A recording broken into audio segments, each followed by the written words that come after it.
want you to come over. I wish that you would come and give me something to prove. Won't you pull me closer? I think that I'm obsessed with everything that you do. I'm waiting, trying to be patient. You look like a painting. It's so frustrating.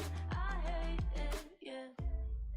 I probably shouldn't say this. I probably should erase it. I probably shouldn't say this. I wanna be with you. If that's the last thing that I could do, I wanna be with you. If that's the last thing that I could do, call me a fan. I'm living, give me your hand. I'm in it, yeah. I wanna be with you. If that's the last thing that I could do.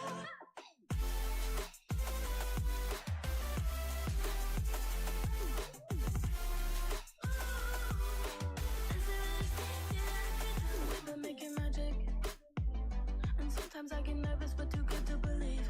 I don't know how it happened, but baby, I'm ecstatic that you're sticking with me. I'm waiting, trying to be patient. You look like a painting. It's so frustrating. I hate it, yeah.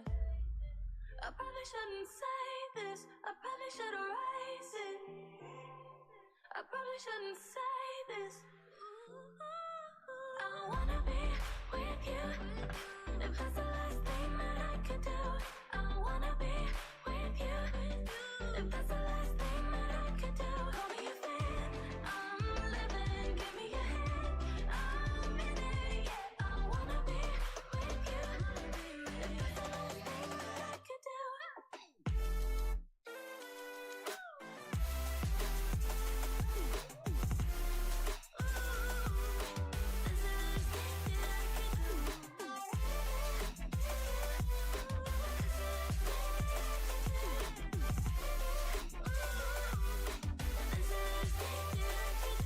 I wanna be with you.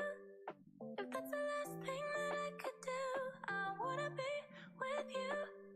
If that's the last thing that I could do.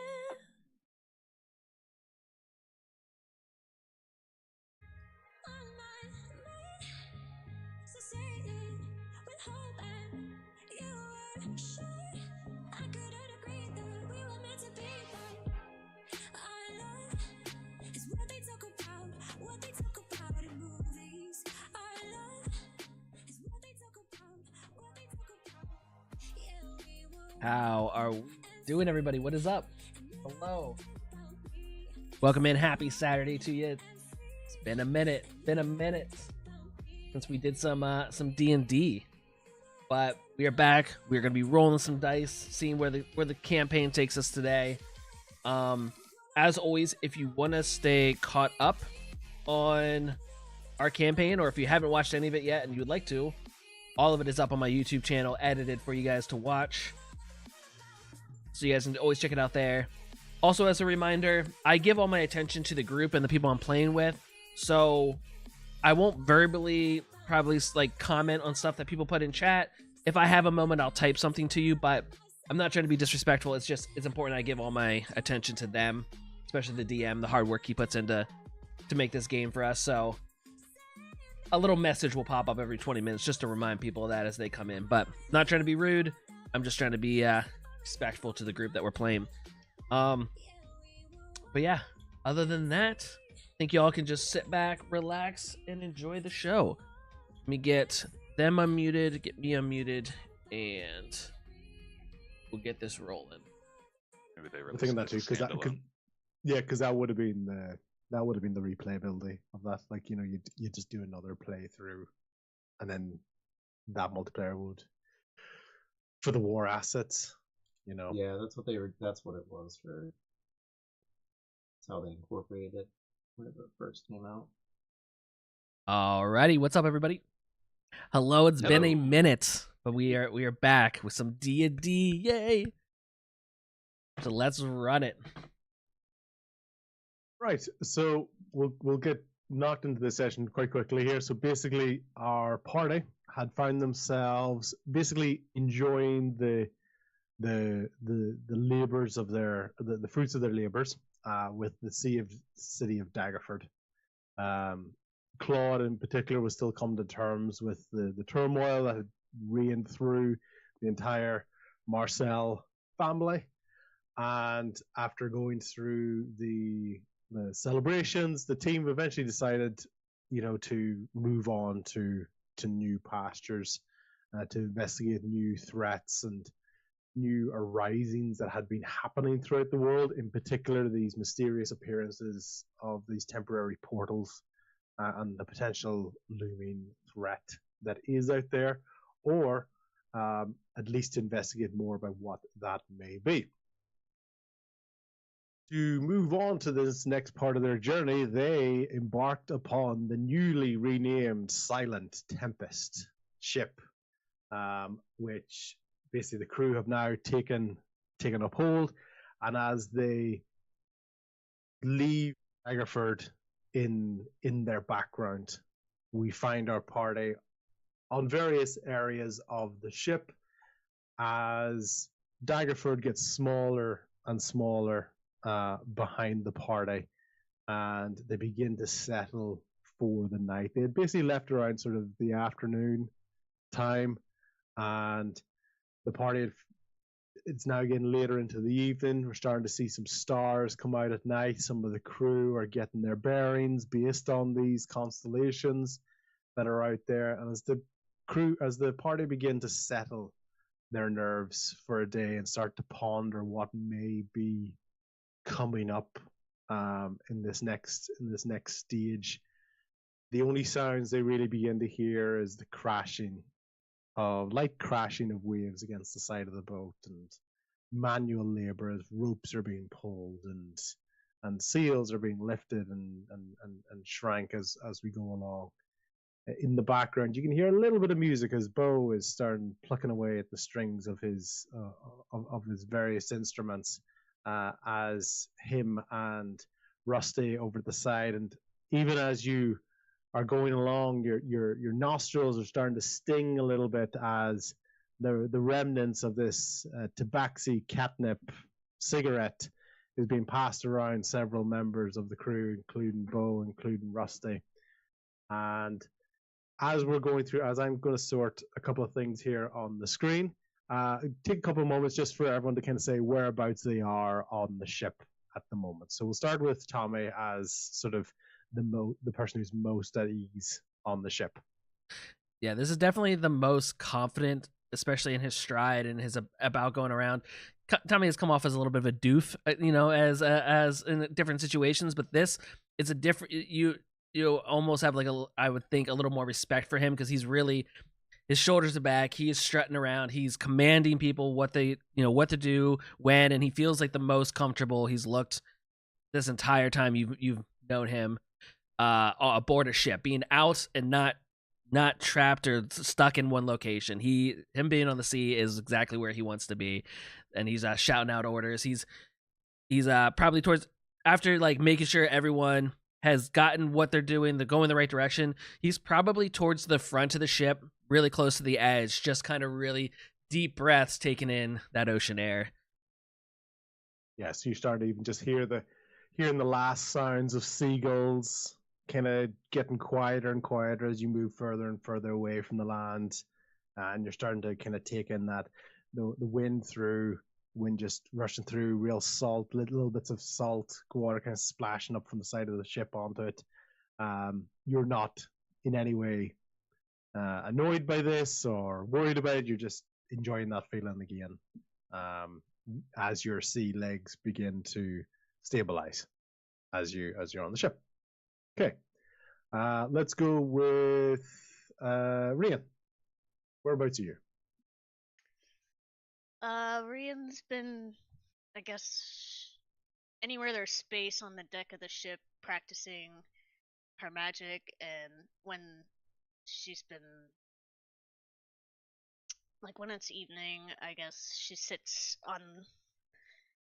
at the railing, kind of playing with Tobin, but also looking at the tentacle from I'm brushing Yep. off all of Yep. the dust Yep. in my brain. What's her name? Kisara. Sarah.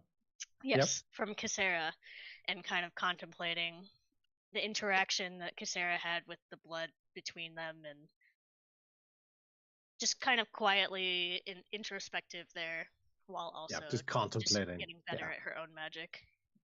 Okay. What do you like? I was this Air Genasi on the boat. What are you sort of feeling? Are you sort of relatively comfortable? Is it a discomfort for you, or just your more sort of mind is preoccupied? You could be anywhere right now. Yeah, Rian's mind is more preoccupied and kind of thinking about what's next, and how she had like a glimmer of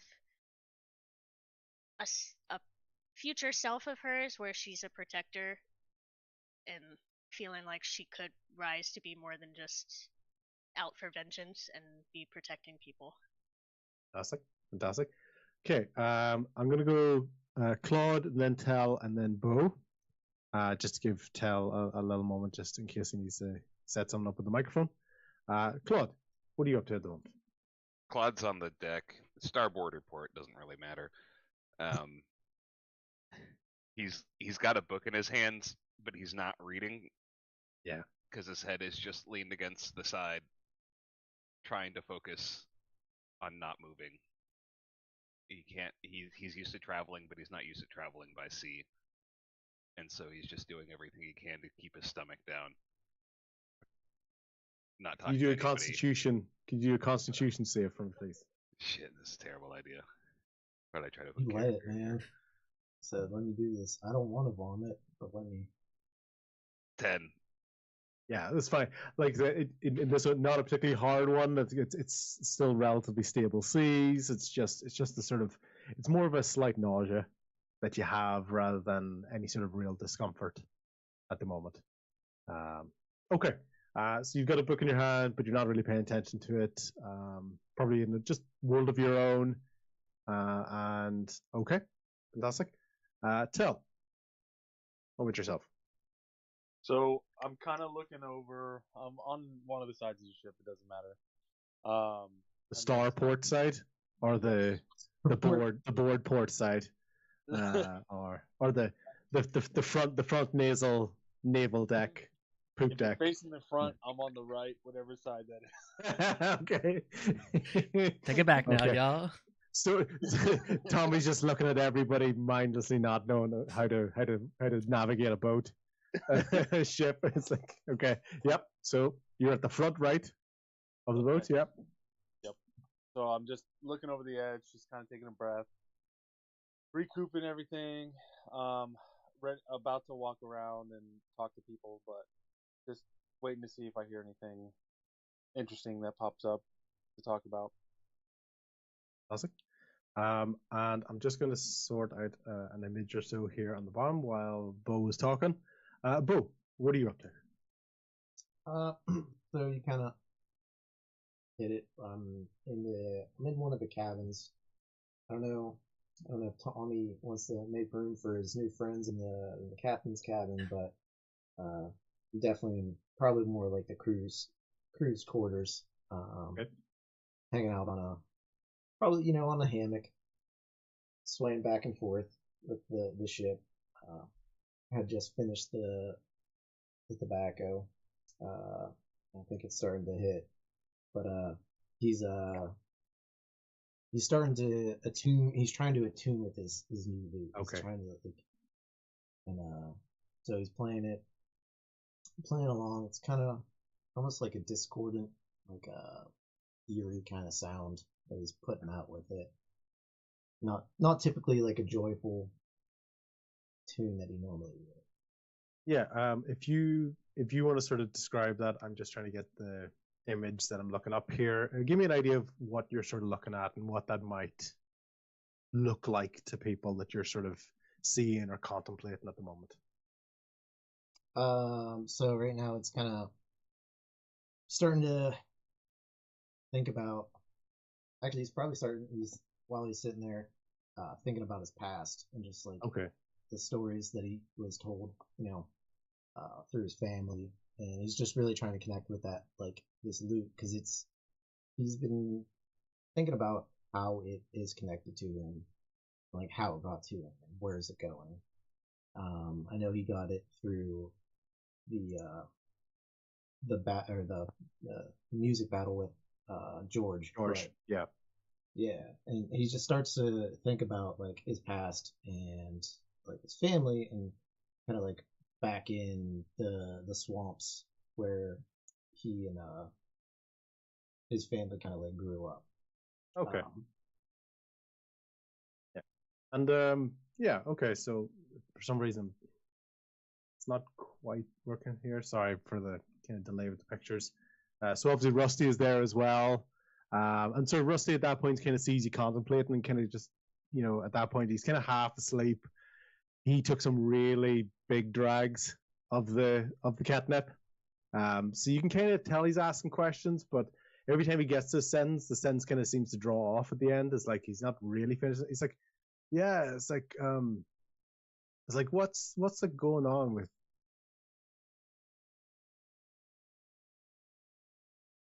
stuff?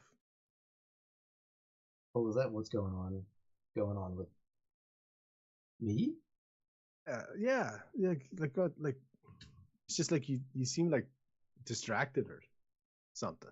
I mean, I don't know. It's just there's a lot going on right now, and a lot to think about. We're actually on this trip. We're going to be going past my my home, where I grew up, the swamps.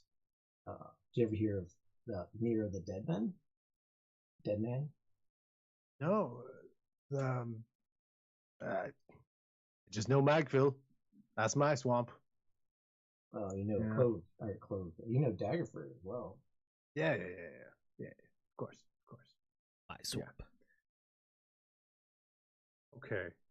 Right. Just gonna see if we can.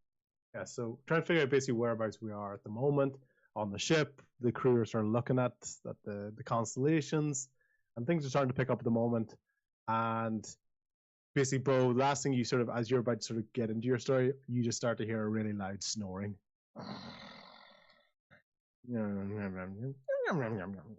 Basically, Rusty is completely passed out beside you. Yeah.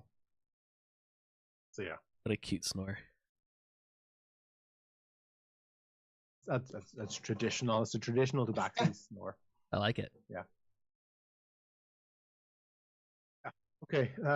So yeah, I'm just trying to get the right image here. Okay. Sorry, just technical stuff here. It's all good. Yeah, okay. Right. Yeah. Okay. Wait.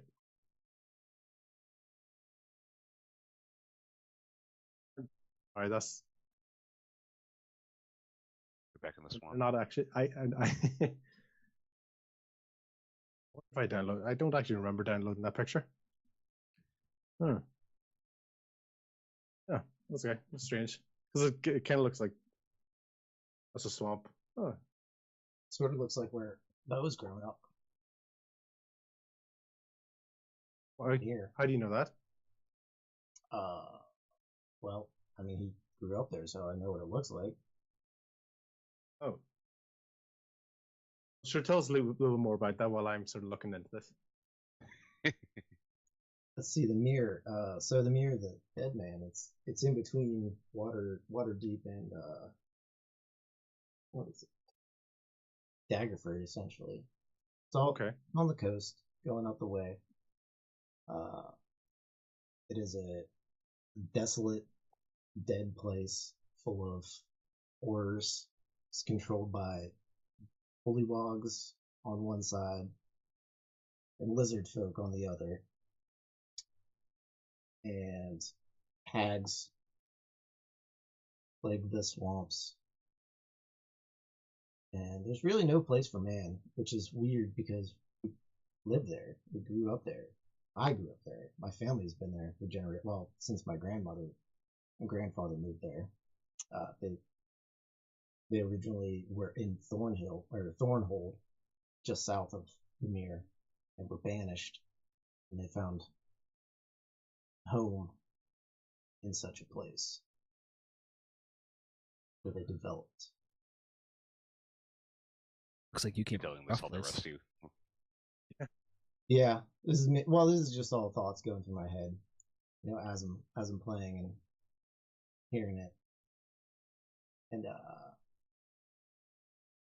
yeah, as I start to drift to sleep, probably think of it and feeling the waves crashing. Just and it starts to feel, it kind of starts to feel like I'm back on the the flat bottom boat that my father would use to transport people through the mirror.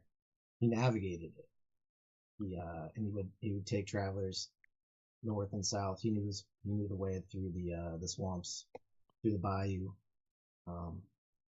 like the back of his hand. He was one of the few people that could navigate it and safely, avoiding all the dangers, except of course the creatures in the waters.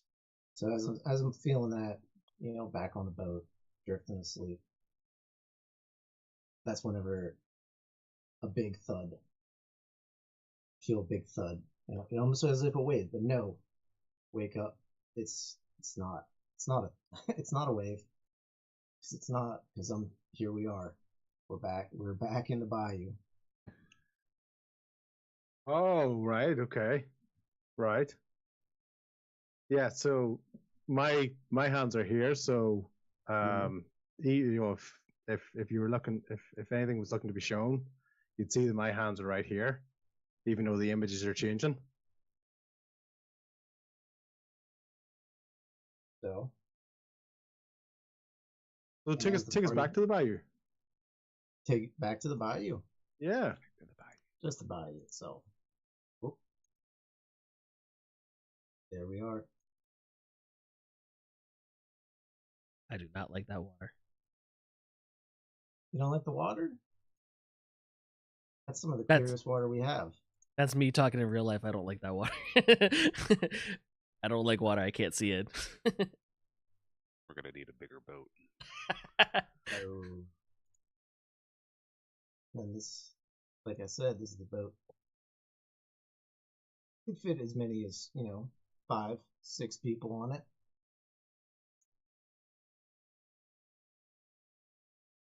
You heard a crash, so a thump or some force has basically risen you from your sort of half slumber that you were drifting in and out of, and So it would say it knocked me out of my slumber as much as it knocked everybody else into it. okay, right. Okay, so tell us where everyone's sort of coming arise. Everyone sort of was on their thing, and before they knew it, sort of they're not quite sure if they took was it a long blink or was it that sort of fighting against the sleep that they were going through? But all of a sudden they're starting to. Yeah, everybody was in their own world, kind of, with Rianne focusing on the tentacle and her past. Claude is trying so hard just to stay, keep his stomach down, and Tommy taking in that nice salty breeze, and Tell just enjoying everybody's company. They all come to almost as if they took a blink, just a long blink, and we're all here. Well, not everybody. You find yourselves on the riverboat with a man at the helm, and there is still somebody twanging on a lute, and you see them. It's actually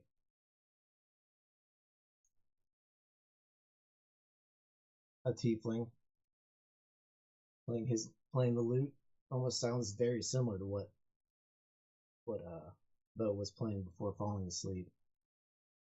You got him, and you find the man at the helm, at the rudder, steering away. Yeah, he looks down at a lot of you and he says, "Oh, about time you guys are awake. This is the time where we're going to need a few extra eyes on the river. How about you, guy? You look like you could handle yourself over with some crocodiles. How about it?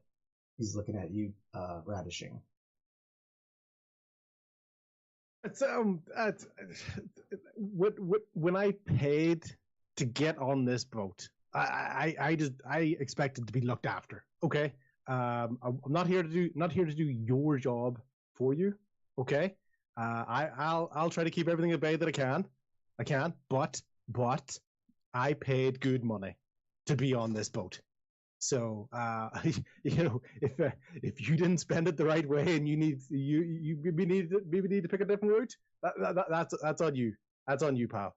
I'm just kind of fixing my hat here and get myself ready and kind of got my hand on my hip a little bit and very much sticking to the back of the boat. I'm like, but really looking around because this water is so dirty and murky. There could be anything under the water at any point. To the side of me, behind me, I don't know, but yeah, it's like I'll look after me, you do look after you. Okay. Now, see, that's where I think you're wrong. This isn't just a lollygag through the swamp. This is a team effort. We're gonna need everybody looking down at this water. You don't know what can come up, when it could come up. And I've been through it plenty of times, but I don't know how many crocs have snuck up on us.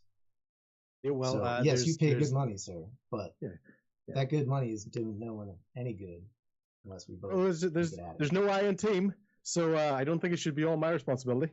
What about these guys?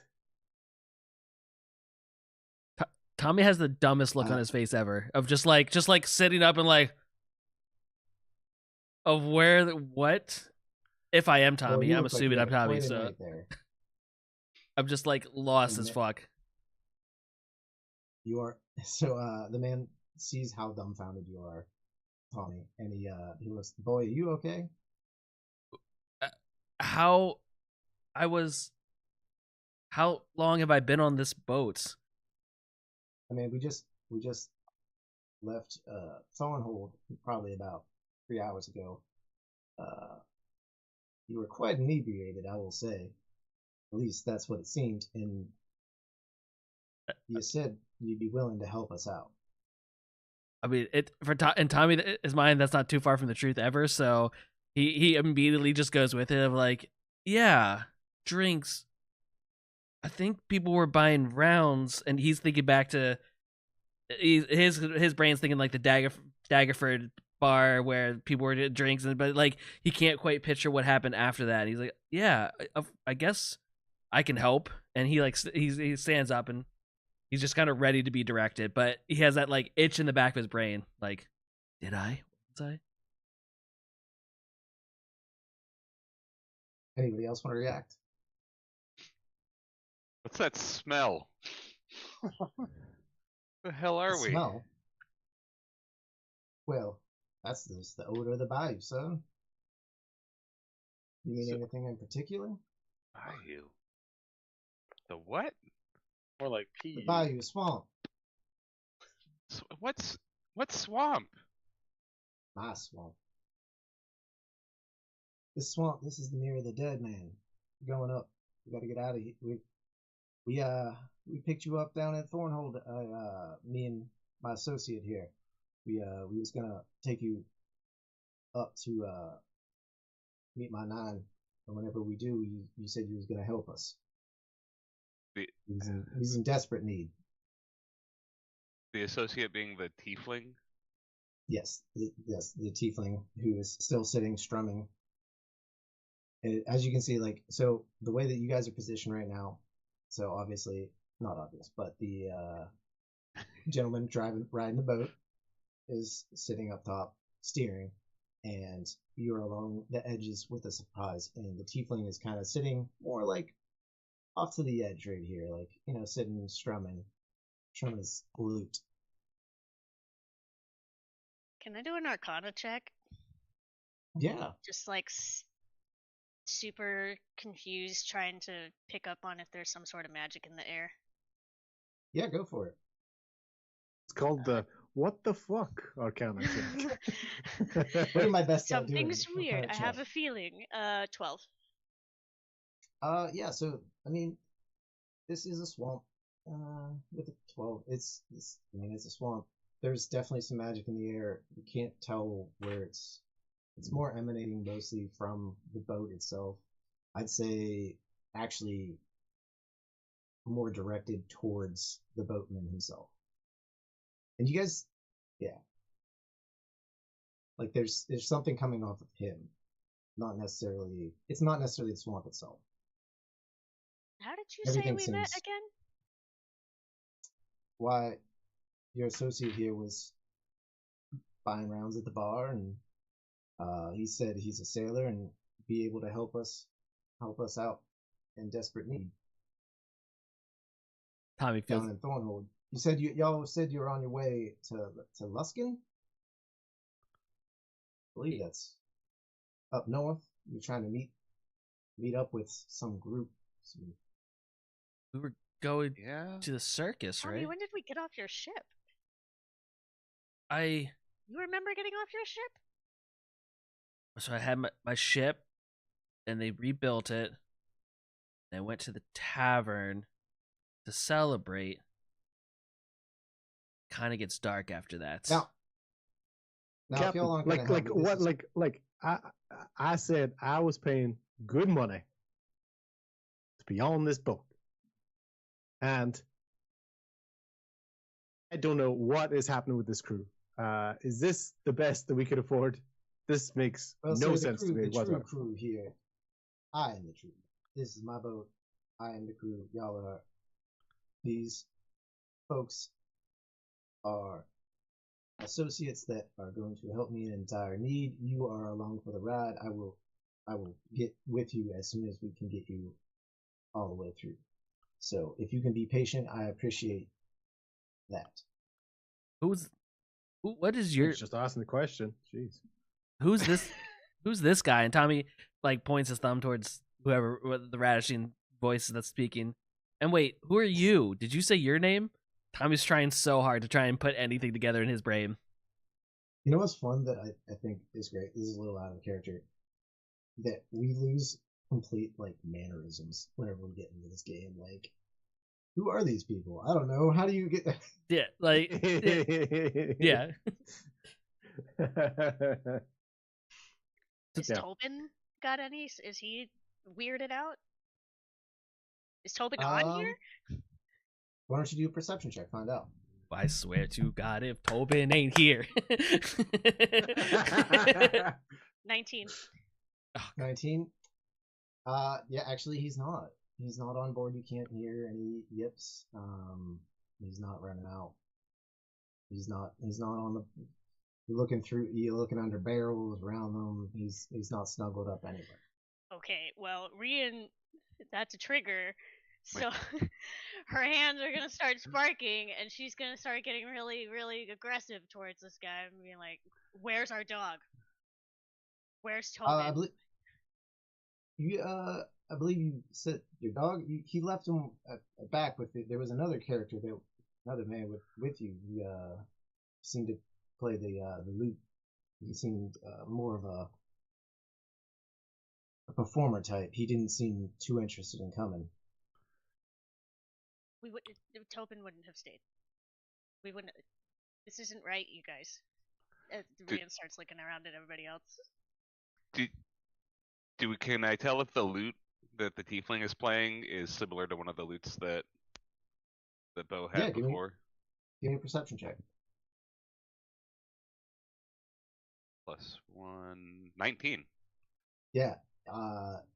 You can tell that you are very familiar with this lute. It is a spitting image. Some would even say the exact same lute.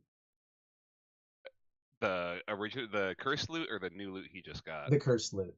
The cursed loot. Oh shit. Yeah, because originally Bo had a banjo, Yeah. and then he won the loot. Since then, this is the loot that he won, the cursed loot supposedly. It doesn't like glow with any sort of magic, does it? Does it just look normal? No, I mean you can see that whenever the tiefling plays it, you don't know if it's prestidigitation or like just how he's playing it, but there is a slight glow coming from his fingers as he's clanging along. He's still remaining silent, listening to y'all, just He hasn't. out of the confusion that has come about. All right. Claude Yeah, seems he hasn't said anything yet. He's just No, sort of actually, quietly. he sees Claude like staring at the loot and says, "Do you like this? Do you like how I'm playing it?" I like it a lot. Can I see it real quick? I'd like to inspect Oh. the craftsmanship. Now I know we hired you, but I don't know if I can trust somebody with such a prized gift that I've won. I'm a bit of a Well, so musician myself, recently- actually. All right. I mean, where are you gonna go with it? And he's gonna hand you the loot. Ta- There's nowhere to really go. It seems like we're in the middle of a swamp right here. That's what I mean. Why shouldn't I trust a man who's trapped? Tommy has a quick gonna- flashback at the last time he touched Bo's thing, and he's like, "You might want to be careful with that thing." Claude's gonna try and smash it. He's just gonna swing it to the ground. Okay, go for it. Give me I don't know, an attack roll, I guess. Like I an wouldn't do this. Still, I'm committing. Do you do like an unarmed strike or like a longsword? I don't know. What do I use to roll? I'm just Yeah, curious. let's just do an armor strike. Just do Unarmed. it. All right. You're playing that ninja That fruit is game. a- You just throw it up in the air. It's a 17 to hit. Yeah, I mean you smash it against some barrels on the side, and the loot. I mean, it definitely you hear it bong as it hits, but it doesn't break, it doesn't Nothing shatter. happens. No, Shit. now, boy, why are you gonna do that? Why would you be doing? Why I won that loot perfectly fair and square from your friend, and you the sore loser. Am I able to cast Counterspell in this situation? Because it's technically a reaction to a spell being cast, but it seems like this is like a concentration over time kind of thing happening. So I don't know if that really interrupts. If it's possible to cast that.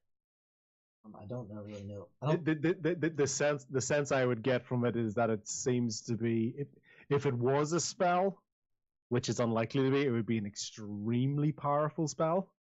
So you probably get the feeling that it seems to be almost a much greater scale than just a simple like minor illusion or or hypnosis along that sort of idea. So I think you get the feeling almost out of panic that you want to do something, but you just don't know what to do, and almost get the feeling of that if you were going to sort of expel your energy at some point, you want to have a little bit clearer idea of what best to do rather than just firing stuff off. yeah, I don't think it. My guy back, he's freaking out. He goes, "Whoa, wait! You asked politely the man for his musical device, and this is what you do with it. You ain't touching any of my belongings. You are not touching a single thing of mine, sir." It looks to be pretty fine if judging by my eyes. I cast Divine Sense. Yeah. So you can. Is this? So that's the like smell evil kind of thing. Yeah, so I can detect good and evil, any celestial fiend or undead within 60 feet. Okay. Or Yeah. So you kind of. sense any. Sorry, you can sense anything detected by the Hallow spell as well. Oh. Well, I'm I not don't too know in that. depth yet. But so Okay. I'll give you. So you do that. You start sniffing around, and you kind of get two. You get two odors. Maybe three, not two. You get two odors, and these one's very faint. It's like around you, almost kind of. But that's so faint you can barely even tell. But you do get overwhelmingly.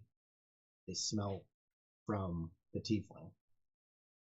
Like they are not your average tiefling.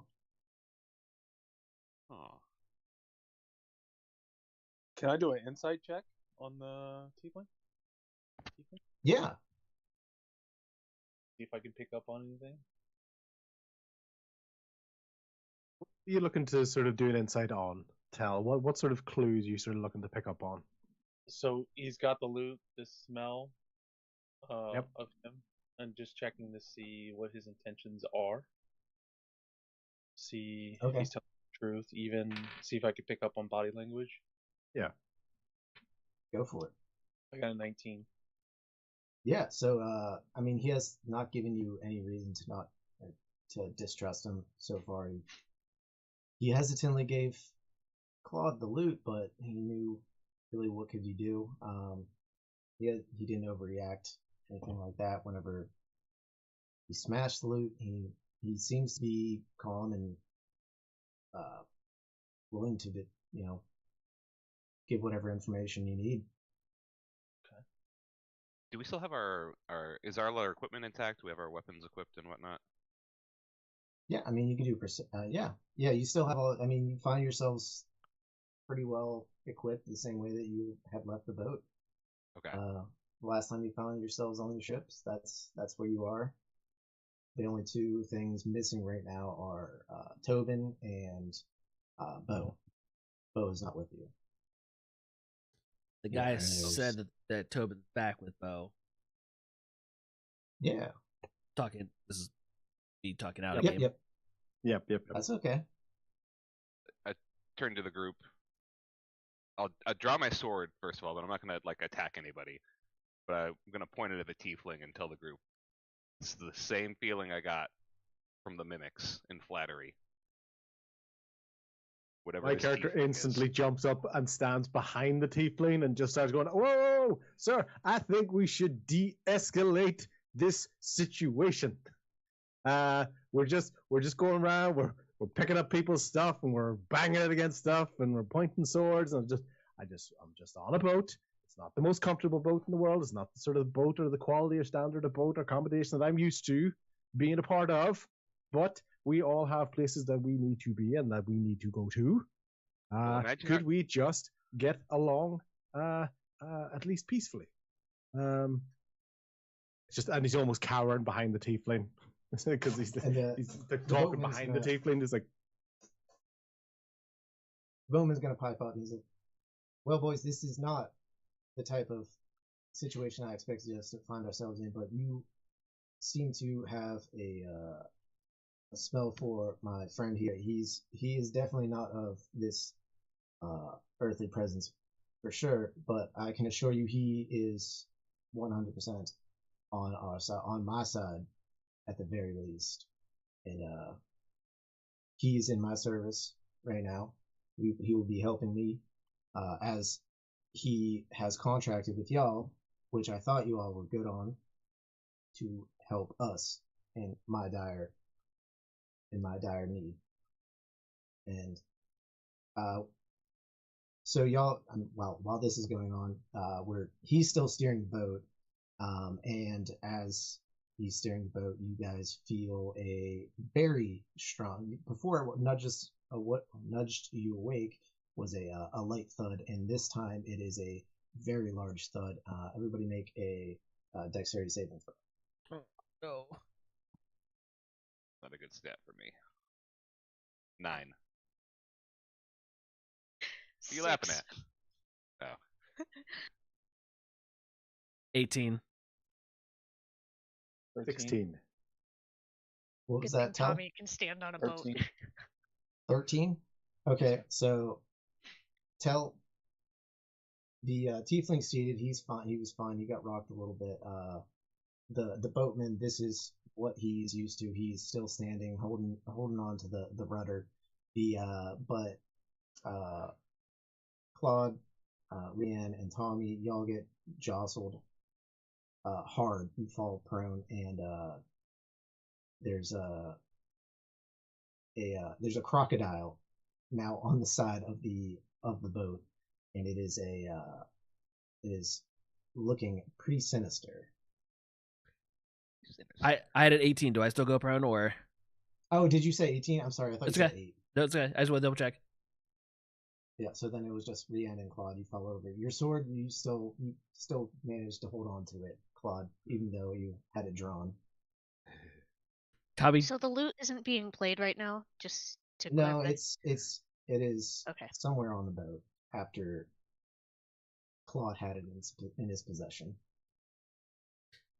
Tommy immediately pulls both pistols. Boatman, are these the kind of gators we're supposed to be used to? And he's definitely pointing both of them, just like right at the gators. Yeah, those are the ones that I was telling you to look out for before you started this ruckus. So And now we seem to find ourselves in a precarious situation. There's not just one, and I don't know if you can see them, but there are several others. They seem to be closing in. Can I do a survival check and see if we can navigate out of this or how to avoid this fight? You want to try to navigate through the swamp that the boatman's navigating through? Or give him a path that we could take to avoid Yeah, anything? sure, go for it. we put our feet in the back of the boat and we're just like kicking to try to give it accelerate it. Can we hop on their heads and jump out all the way? Boom, so boom, boom. you kind of want to 15? you want to steer the boatman basically. Yeah, just give them directions on like, okay, All I right, see why don't the you instead give me a what's it called? I forget all the checks now that I don't have it up. Don't have my own character sheet up. What is? Give me a 1 second. Please be patient at this time. Sorry. Sorry. We're experiencing first time jitters. Tommy's is gonna definitely shoot his weapon at whatever gator's the closest, regardless of what this roll is. shoot first, ask questions I later. understand. Nah. So give me a persuasion check. My persuasion's a little less than my survival check would be, but Yeah, Yeah, but you got this. So right now you're trying to convince the person who's gotcha. this is his job. You're trying to convince him to go off course to stay safe. Okay, 14. 14. That was not going to be that's not going to be enough to convince this man to steer out of the way. He says, now I know you think you have the best idea in mind for us, but trust me, we are going to make it through this. We just need to get these gators off the side. And that's when Tommy, are you gonna shoot the crocodile itself, or are you gonna Yeah. shoot? I'm gonna shoot. I'm gonna Okay. shoot at the crocodile's eye, or his face. The eye of the crocodile. Yeah. Sounds good. Sir, please do not shoot our boat. As you can realize, this thing with holes becomes less of a flotation device. Don't worry, I'm very good with these things. And Tommy, with tons of confidence in his voice. I rolled. Can I do an initiative check just to see if I can do an action before Tommy? I mean, Tommy did say Just he was can't- just- gonna. Yeah. Okay, that's fine. That's fine. He yeah. had him pulled out, and he was Yeah. Um, No, that's fine. Go for it. You make a call. Make a call. At the end of the day, we can go with that. So that's fine. I rolled to hit a 19. okay, yeah, you definitely hit full damage.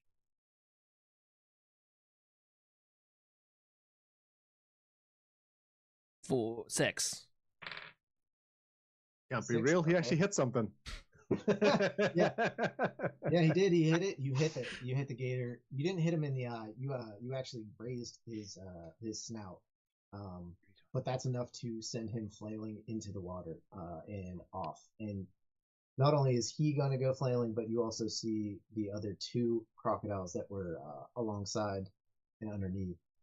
They're gonna start swimming away. So you see 3 trails in a hurried way going away. So yeah, as I think it was the boatman or someone said about getting him off the side of the ship. Tommy's like working on it, and his pistol goes off, and he's excited that he got that he hit, and that he got the gators to start to scatter a little bit. I might need a little help, and Tommy's like, I'm gonna just bonus action start reloading that pistol. That's fine. I mean, we're not in combat. You Mhm. avoided that for sure.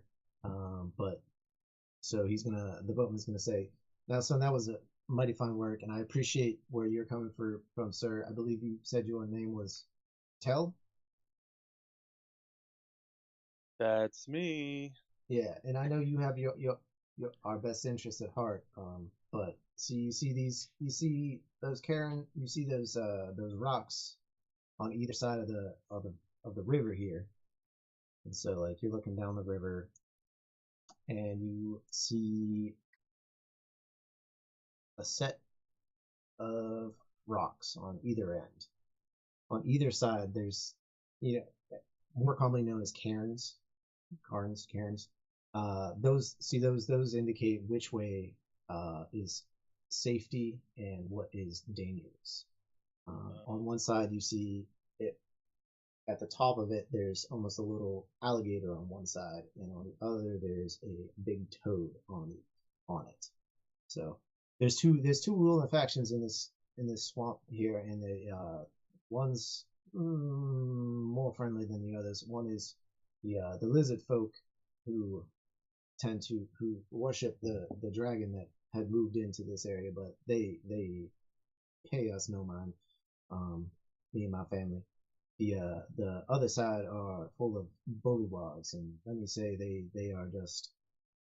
If you can tell, if you haven't noticed, there's croaking, and it is all that croaking is on one side of the river.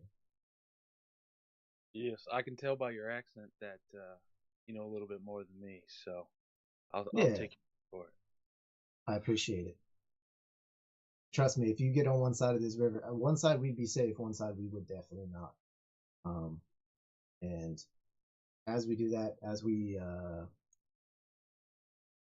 the gators disperse and we're going through, I'm come upon a little bit more lights.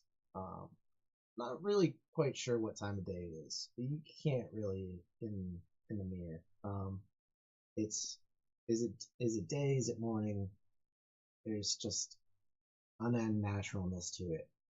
But as we float through, we come up to land, and there's a little hut. You kind of like approach a little hut. You can see it, and just outside of the hut, you see a woman seated in front of the hut. She's an elderly lady, and her name is, well, you can see her. She's sitting on the front porch. She's just strumming a little banjo, having a good time, sitting there. And as we pull up, we start to come to a halt. We get closer to her, and she says, "Howdy, Al. How you doing today?" Good. Well, that's not the warm welcome I was. Good. Tommy, has still got his like looking around with his pistols out, and he like slowly puts them away. He's still not sure if the gators are really gone or not, so he's just, we're good. Hello. Hi. How you doing, boy? My name is Nine. Well, actually, my name is Magnolia, but you can call me Nine. Everybody does. Nine. 9 N-I-N-E. Nain. N-A-I-N. Yeah. Making notes real quick. Yeah, of course. So like my guy from Karen behind the tiefling has been listening to the boatman in terms of which side of the boat is safe and which side is not safe. The side of the boat that he figured out is safe, he is basically trying to sneak, kind of slide his way to that safe side of the boat. So he's basically just shifting along in the seat, not really bringing attention, but very much going towards the side of the boat that is supposed to be safe compared to the other side. So he sees you doing that. He says, "Now it's not the boat that which side you're going to be on is the safe side, sir. It is the side of the river that you want to be." Now, I am just playing the odds, and if I can create much greater distance between myself and that side of the river, then I increase my chances of completing my journey in a satisfactory manner. Now, you paid me for money. You paid me good money to get you up the river, and I promise you, as long as you stick with me, you will make it up the river. I just ask for your cooperation in the time being. And that, of course, you have it, sir. You have it every step of the way, sir. Every step of the way. This is the fastest way besides ship up the coast that you can get up to Waterdeep. So, back to then there's the little old lady. She greeted you, and she says, so now are you all the folks that are going to be helping us out on our desperate need right now? Our boy has been missing for days now, and we can't seem to find him. And they said we called on the services of our friend here. I believe you met him. His name is Artok, and she gestures towards the tiefling that you've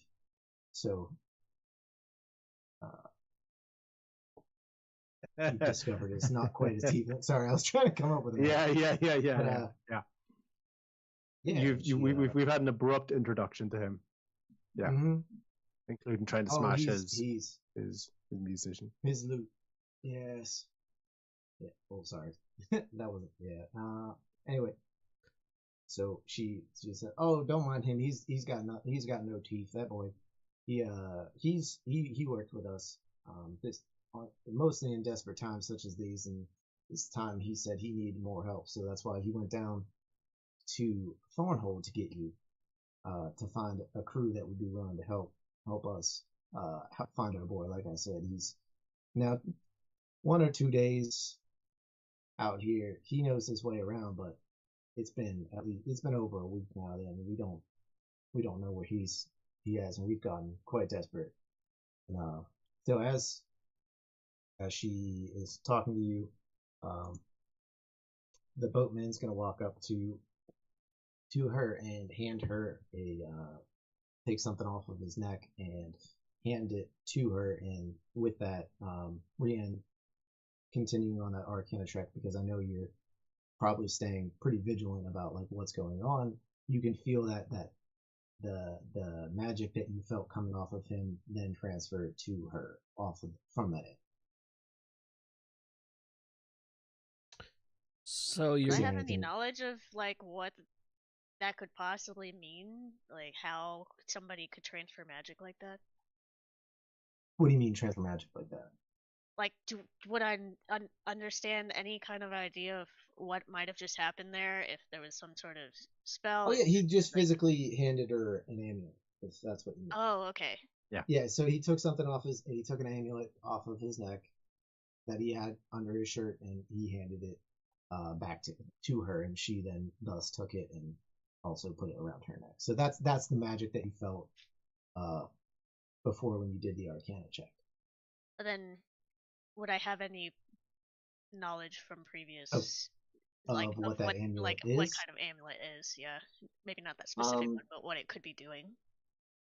Give me. When you did the Arcana check, give me a history check, because you have a moment. You definitely have a clear visual of the amulet switching hands. 6. 6. It's a magic amulet. You can't really get a good look at what's on, embossed on it, or how it looks, or like. You do know. So I will give you this with Arcana check before you do it is almost let's say devilish in nature. Almost. It is not of the earthly plane. Okay, well I'll just announce to the group like there's something up with that amulet, guys. Time his hands go back to his guns a little. He doesn't pull them out, but he's Are you trying to say that like whisperedly? No, I'm not even trying to hide that I don't like what's going on here, and Yeah. that I'm very suspicious of everybody that's not in our party. Okay. My character's gonna step up and just be like, I believe everybody just seems to have completely forgotten their manners, and walks up to the woman and goes, "My dear, May, you mentioned that your son was missing. I have a journey to complete. I would, if this is part of the agreement that we need to do this so that I can get on my way, can you give us a little bit of information about your son?" Yeah, so my son, his name, of course. Now I will address that. I appreciate your candid nature, sir. But I will address the terror that seems to be forming around this this amulet that I have. There now, like I said, there's no fear about that tiefling. He is actually a fiend, if you would, from the nine hells that we have so purposely summoned ourselves. Now that in itself is a long story, and it definitely has to do with the safety and sanctity that we have here in this desolate swamp that you see around us. This amulet is the summoning. We created it through the sacrifice of my husband at a desperate time in a life that it was either one of us or none of us would survive or would die. Excuse me, one of us or all of us would die. And my husband, God bless his soul, he made that sacrifice, and now we have at our disposal, if you will, an individual with otherworldly powers, and he is bound to our service through this amulet. And he I can't find your promise son? you- He can. That is now that I guess we can get back to what this gentleman. What I don't believe I got any of your names. Like as I introduced myself, I am Nine, Bloom Barrow, and this is our small abode. And sir, what was your name? And she's gonna look at you, Radishing, since you're the one that inquired Of course. first. Yes, well, I was So the only polite. one who properly introduced myself to this fine female. My name is, of course, Deacon Alder, and he has a little hat and he tips it off, and I guess I'll come back to it in a second. But you did mention Gloom Barrow. Is that the surname? Yes, that is my name, and that is my son here. Cricket, did you not introduce yourself, son? And he's gonna say, Ma, I introduced myself way back whenever we picked them up, but they didn't seem to be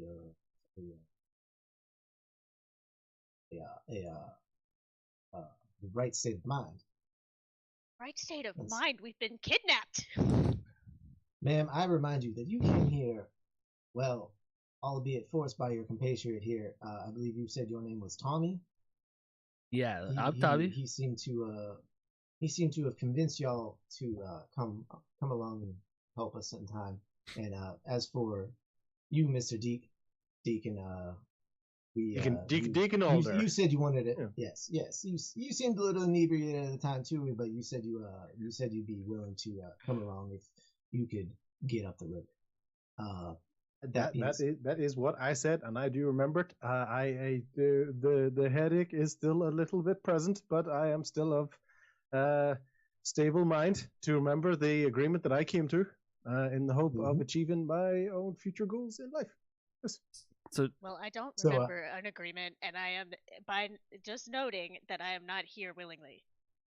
Tommy very much. Just to note. Tommy's like, you guys, hired us for a job. Obviously, we're people of our word. And kind of Tommy turns his back to the new people and looks at the group. He's like, sorry, because now he believes that he's the one that brought everyone here. Like he did this shit while he was drinking. So he's like, I'm sorry, but we are definitely people of our word and would be willing to help for a reward, possibly.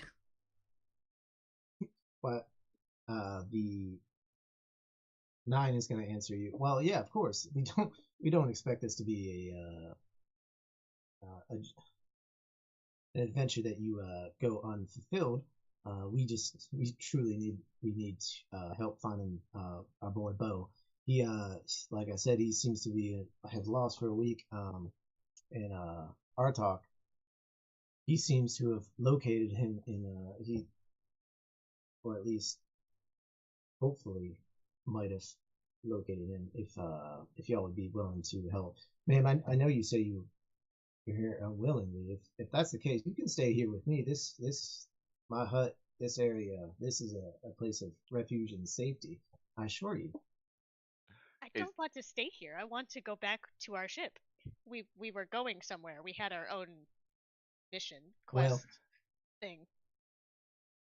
Right? See, Tommy's like kind of like looking at Ray like, we will definitely get back to that. If I said I would help, I'm kind of a man of my word. And he's like, he has like the awkwardness of like, damn it, did I say something? What did I agree to? What the hell am I doing? But he's also tried to like convince the group, like, because now that he knows there's money involved, we guys, you know, helping is kind of what we do. And you know, what's a little detour on our road? You know what I mean? Well, then this is your side quest, Captain. Does 9 give off any of the fiendish or evil vibes that I got from the No. tiefling? Okay. Human. What's I that- do what's that insight to sniffer? see if she's been go up just on the neck. Nope, it's still coming off the devil. Just the the tiefling. fiend. Yeah, the tiefling. I do insight to Arthas. see if she's been honest about all the things she's been saying. Because now Claude's Yeah, of curious course. about Bo, Yeah. but he's Go not sure for if it. this is a trap or not. It's an 11. An 11. Yeah. I mean, you have a hard time. I mean, it's a little lady with a banjo. That's pretty much what you're getting at. She's carrying an amulet that has the devil. I don't know. You're definitely gonna have some mixed feelings on what she is asking you to do, but from right now, you have no reason to believe otherwise. She said the tiefling service was bound to the amulet. Yep. So what that is a summoning amulet that is created through sacrifice. I mean, Claude, you're Which- about helping, right? This sounds like something that's right up your alley. Tommy now knows he needs Claude on his side, or this is not gonna work. So he's like, yeah, helping is kind of like what you do, And right? she can. Tommy wants the money so bad. 9 can see your hesitance to kind of like. She sees that and she says, "Now I see this place. It might give off a vibe, but every dark hole, every desperate and desolate land has to have some type of hope. And I assure you, this family, the Gloombarrow family, is the hope that folks need to get through this place. And we would not have summoned Artok if it was not for the absolute desperate nature that we need. You fellows, adventurers who seem to have and lost my my character is basically right there because he's in front of her, and basically you can see as soon as you said the name and confirmed who it was, basically his facade of being helpful has just slipped away whatsoever, and he's just it had to be him, didn't it? Like I just want to go from A to B. I'll do what I can, but it had to be. Oh, Gloombar. So I want to apologize to her and sorry for not introducing myself, but still cautious. I say my name is Viator, and it's nice to meet her. Oh well, nice to meet you, Viator. I believe it's nice to see a fine person like yourself. And then there's no need for apologies. It seems that there's definitely some type of misunderstanding here that y'all think you're doing something that you might not have been. Yeah. But I assure you, my cricket, I raised him to be as honest as I am, and he would never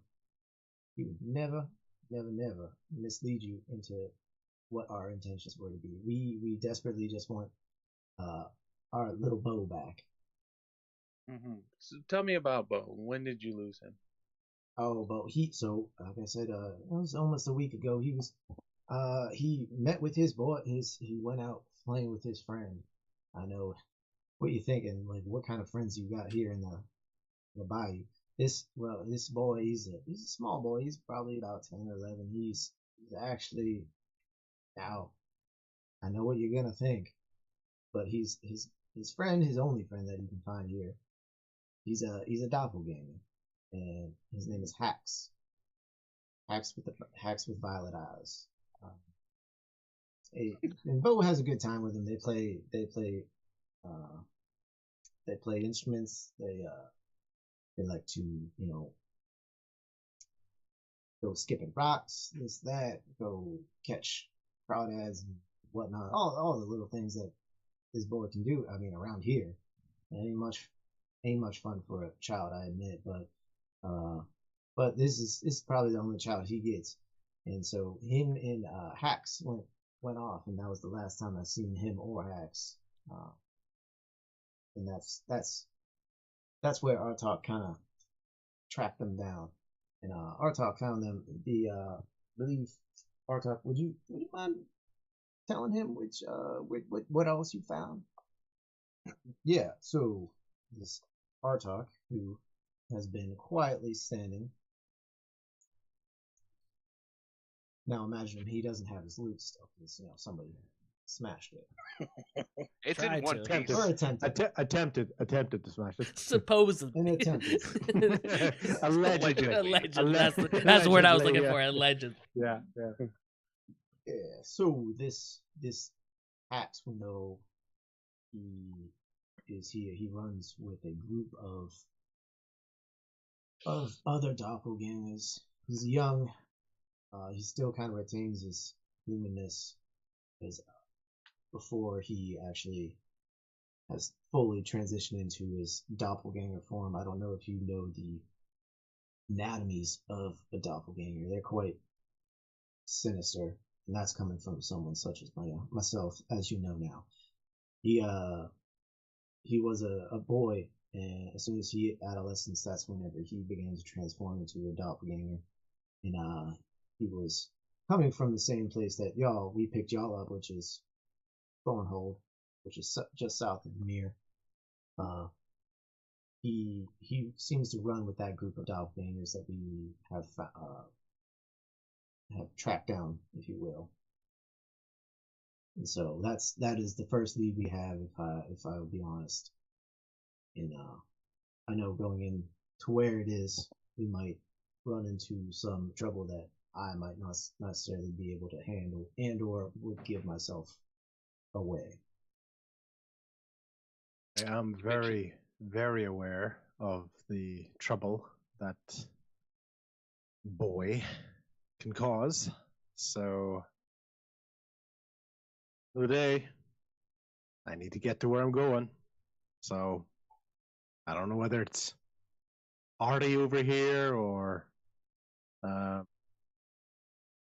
boy, son. What is your name again? He says, "Sir, my name is Cricket Bloombarrow, and you seem to know my family, or at very least my son. How would you know him if this is the first time we've met?" Well,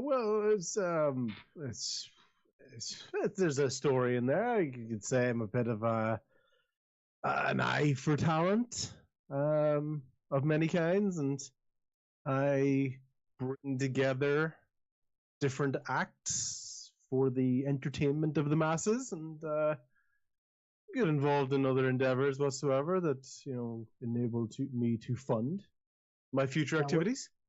Now, what does that have to do with Bo? He's not a day over 6. Why would you be looking for the talents of a child? I'm gonna need you to sit down. It's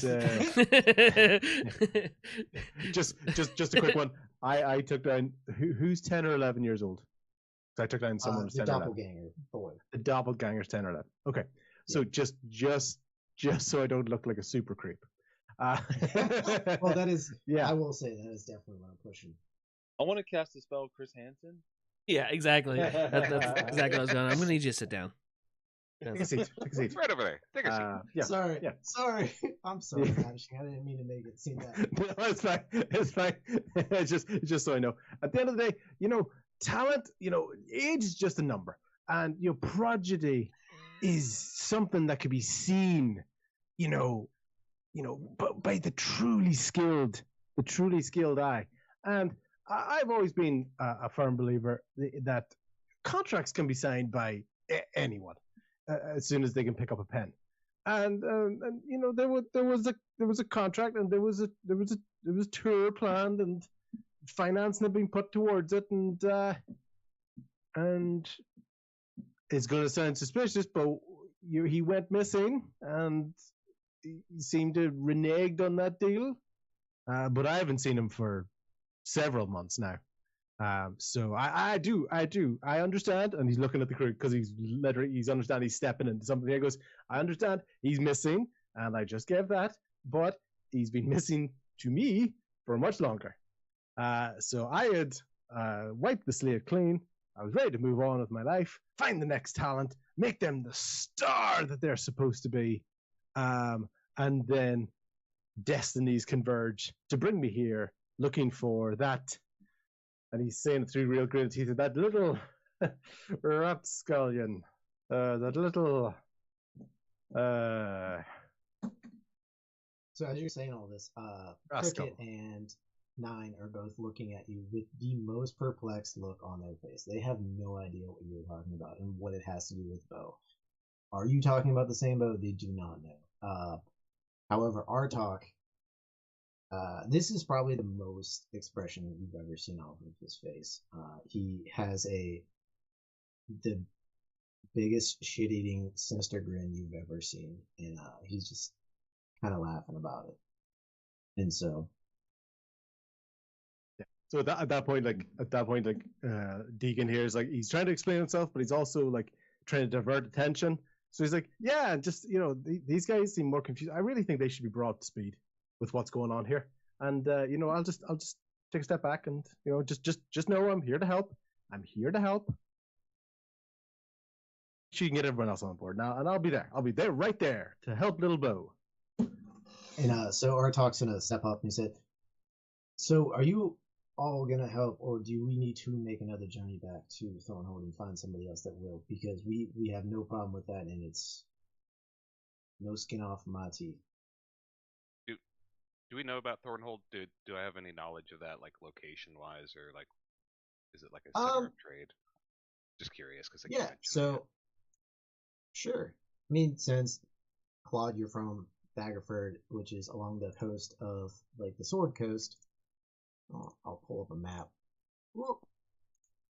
You'll of pull the up Sword a map, Coast so itself. you're controlling him, huh? Sneaky. What? Huh? You just found that out? I was about to say, you just realized. You just No, realized that he's been in control. I know he's been in control of it, but it's the first time he said anything. Okay. Oh, yeah. Oh, sorry. I thought it was... Yeah, so Daggerford, this is where you are. That's where we left from. You can see, went up the Sword Coast, and along the Sword Coast, we're heading to Luskan. And along the coast is the Mere of the Dead Men. Okay. That's the swamp. You know of it. I don't know how in depth your character might know of it. But more specific. Go for it. No, I was just gonna. What I was getting at is just like physically, if it was still on our route, or if like we had been transported to some like other dimension, like we actually were passing. Oh no, we're still on the Sword Coast. Yeah, so Thornhold is almost as you can see from Milan to Thornhold. That's the fastest route, most direct route is through the Mere of the Dead Men. And zoom in. Oopsies. I would like to do, if I can, like a sleight of hand. Like I said, it's on its way to Neverwinter. Sleight of hand. I want to do I'm trying to think the best way of doing it, but I think sleight of hand would be it. I want to, while that guy was doing his backtracking and talking about his talents for his stuff and everything, I want to pull out the circus poster behind my back, because I'm still standing in front of my group after my little sorry, I turned back around, and I want to be like pointing to the circus while he's talking about talents and stuff like that, to try to, like, without being out loud saying it, connect my group that this guy is part of the circus that I believed we had been looking for. Or at least that's what Tommy is thinking. You mean So Deacon or Radishine's character that was speaking, and he was Okay, yeah. backtracking and doing his like looking Sure, for talents yeah. and everything like that. And Tommy still has the flyer from the circus, and he is putting together that this guy, he thinks this guy is from the circus, but he wants his group to know without being out loud about it. So Tommy pulls the slip Yeah, of I don't paper have- with the circus thing on, puts it behind his back, It's okay. Yeah, Yeah, I- that's yeah. and I don't have a map of the circus, but okay, go for it. I have a dirty 20 for it. So Tommy's very much like, after he said his sorries to the group, he was back. He's listening to the whole conversation. He pulls the paper out and slides it behind his back, and it's kind of like pointing to it, non-verbally, getting the rest of the group on board of like, guy that's talking right now, I think has something to do with the circus. And then he puts the paper back in his pocket. Rian is confused and casts message, like, what was that to Tommy? What? We've been trying to look for the circus, and this guy talks a lot about talents and looking for other talents for money. It sounds like such type of situation. So I think he has something to do with the circus, but I'm not sure. That's why I'm not saying it out loud. This was all through message back to Rian. Rian's kind of catching up with everything, especially being shocked to be so confused about where we are. You said this. The boy you're looking for, his name is Bo, and there's disagreement about how much time went by. We had a Bo. Are you like? Is your son? And wasn't Bo an elf? Bo is human. Oh, It's human. okay. Then, like, could we possibly It's okay. have I the always same forget bow? your guys' the race, bow? Does anybody remember where our bow is from? Like, it's kind of suspicious to me. This is the only thing I'm grabbing onto at this point that is a constant. That there's two bows, and we have a bow, and it doesn't seem like a Hey, We have yeah. info. common name. Unless it is a common name with y'all, and the Dragonborn just don't use it. What's the same last name? I'm sorry. so- What do you mean, you all? Excuse me. Claude hit it dead on. I mean, they threw it out there a couple times. Last name of Bloombarrow, which is Bo, the Bo you know, Boduk. That is his same last name. But you left Bo behind. We left Bo behind. You saw Bo. You saw our bard with our dog, and you left him behind. And so now I'm extraordinarily confused who you saw. If that wasn't your Bo, but they have the same name. If I do remember, I don't think he actually said he saw the dog. I think he was just told that you're leaving the dog with him. I mean, this is Cricket. Well, we said that we're going to a place where you do not want to have a small animal, even under your most watchful eye. So that's whenever the volunteer he left. I don't know. I didn't get a good look at him. I didn't really even get to meet him. He was actually the one playing the music most night. But I mean, my son, Rian's his getting a name is headache. Boduk. This is There. That I'm sounds. sorry. That's. Well, Rian's as confused as she was when we were trying to figure out the politics going on between all of those people, and Tel or Viator did the interrogation. Like, she's that confused and is almost done with this puzzle. Like, I don't understand. It seems like we have the same bow, and we left that bow, and now we need to find that bow, and Claude will turn to the group and just talk, regardless of who else is there. He doesn't give it. He doesn't care. We're There we missing a go. bow. Go for it. We look for a bow. Let's find out what's happening here. Find this young child version of Bo. And if anything goes wrong, somebody turns on us, I say we dispose of the tiefling. It's the 9 slot. You're obviously saying this to the group, right? I'm saying it to the group, Loudly. but if everybody hears, it's fine. It's pronounced. You're not giving us the secret. I This don't is- give a fuck. Yeah, This is yo, that was you guys- fucking badass. Yeah, this is you guys finally discussing like what's going on, what you want to do with it. Like, yeah, it's a very confusing situation.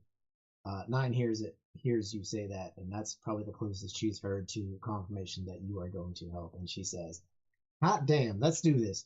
Boys, you need to get out there and you gotta go find him. You gotta find them doppelgangers, and I'm sure they're never up to any good. They would I'm sure you can find them and lead you right to him. If anything, they might be putting him in the service. They might have him as a slave, but that's neither here nor there. We simply could not handle it ourselves. And is Cricket's the boatman, right? Cricket's gonna lead us in the direction of where they are, guide the boat, or do we need to go by land? Now, well, that is up to you, sir. But I would recommend us, heading out on the water. It is the safest and easiest way to travel. There's a lot of nasty stuff out there that we won't be able to avoid if we were on the boat. The most nasty things we gotta worry about are the crocs. But as long as we stay, like I said, in between those cairns, that's what you would call a no man's land, even though we're the only man that can stay in it. But it is safety. I don't think the Crocs will be much of a problem. And Tommy does a double spin with his guns and puts them back. He's feeling so good that he hit that shot. Yeah, I don't think they're gonna be a problem. And you mentioned, give me a dexterity saving throw. oh no, Tommy shoots himself in the foot. Whoops. Tommy dies on his own. That'd be so funny if I kill myself on my own. I got a 15. Are you doing both of them? Yeah. Like both your pistols? 'Cause Yeah. You have the one from Zane. Okay, yeah, no, you do it. It wasn't spectacular, but it was definitely smooth, and it almost looked like you've been practicing it. So. Oh, definitely have. And there was a little thing about the reward for our work. Yeah, now that can be discussed at the end, if you will. We don't have much here, but we do know where we can find treasures if you are so inclined. Treasures, huh?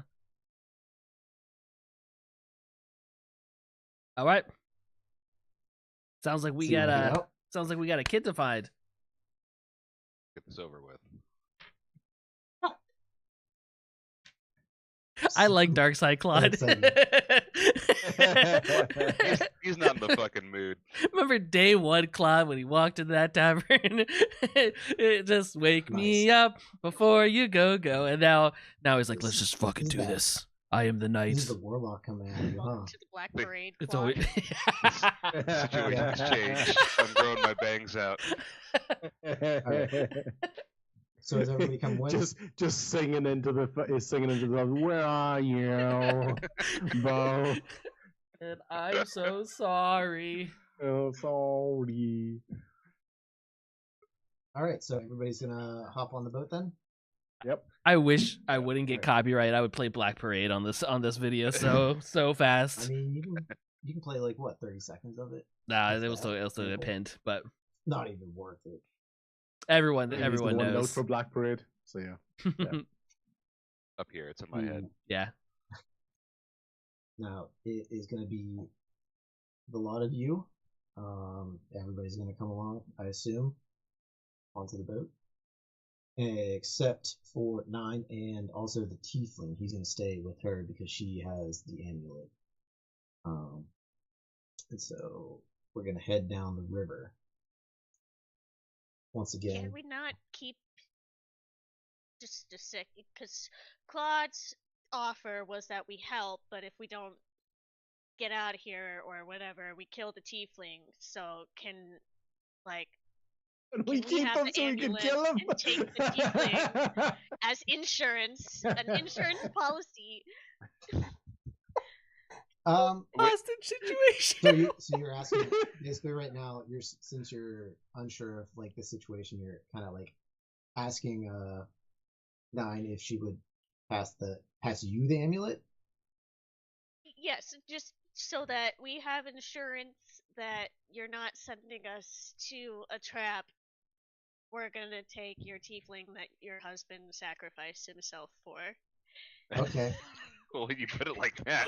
There's a persuasion check right there. I wonder what score you need to pass that one.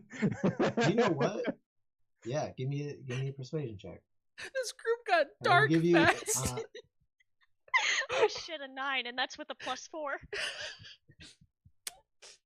I was gonna give you. I That's was like- actually gonna make it with disadvantage because this is not something that would be normal. But I thought about it, and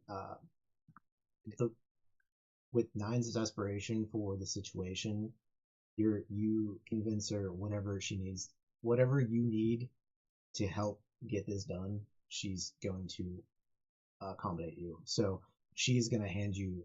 She very reluctantly hands you this amulet. It is not. It is an amulet made out of stone. It is not.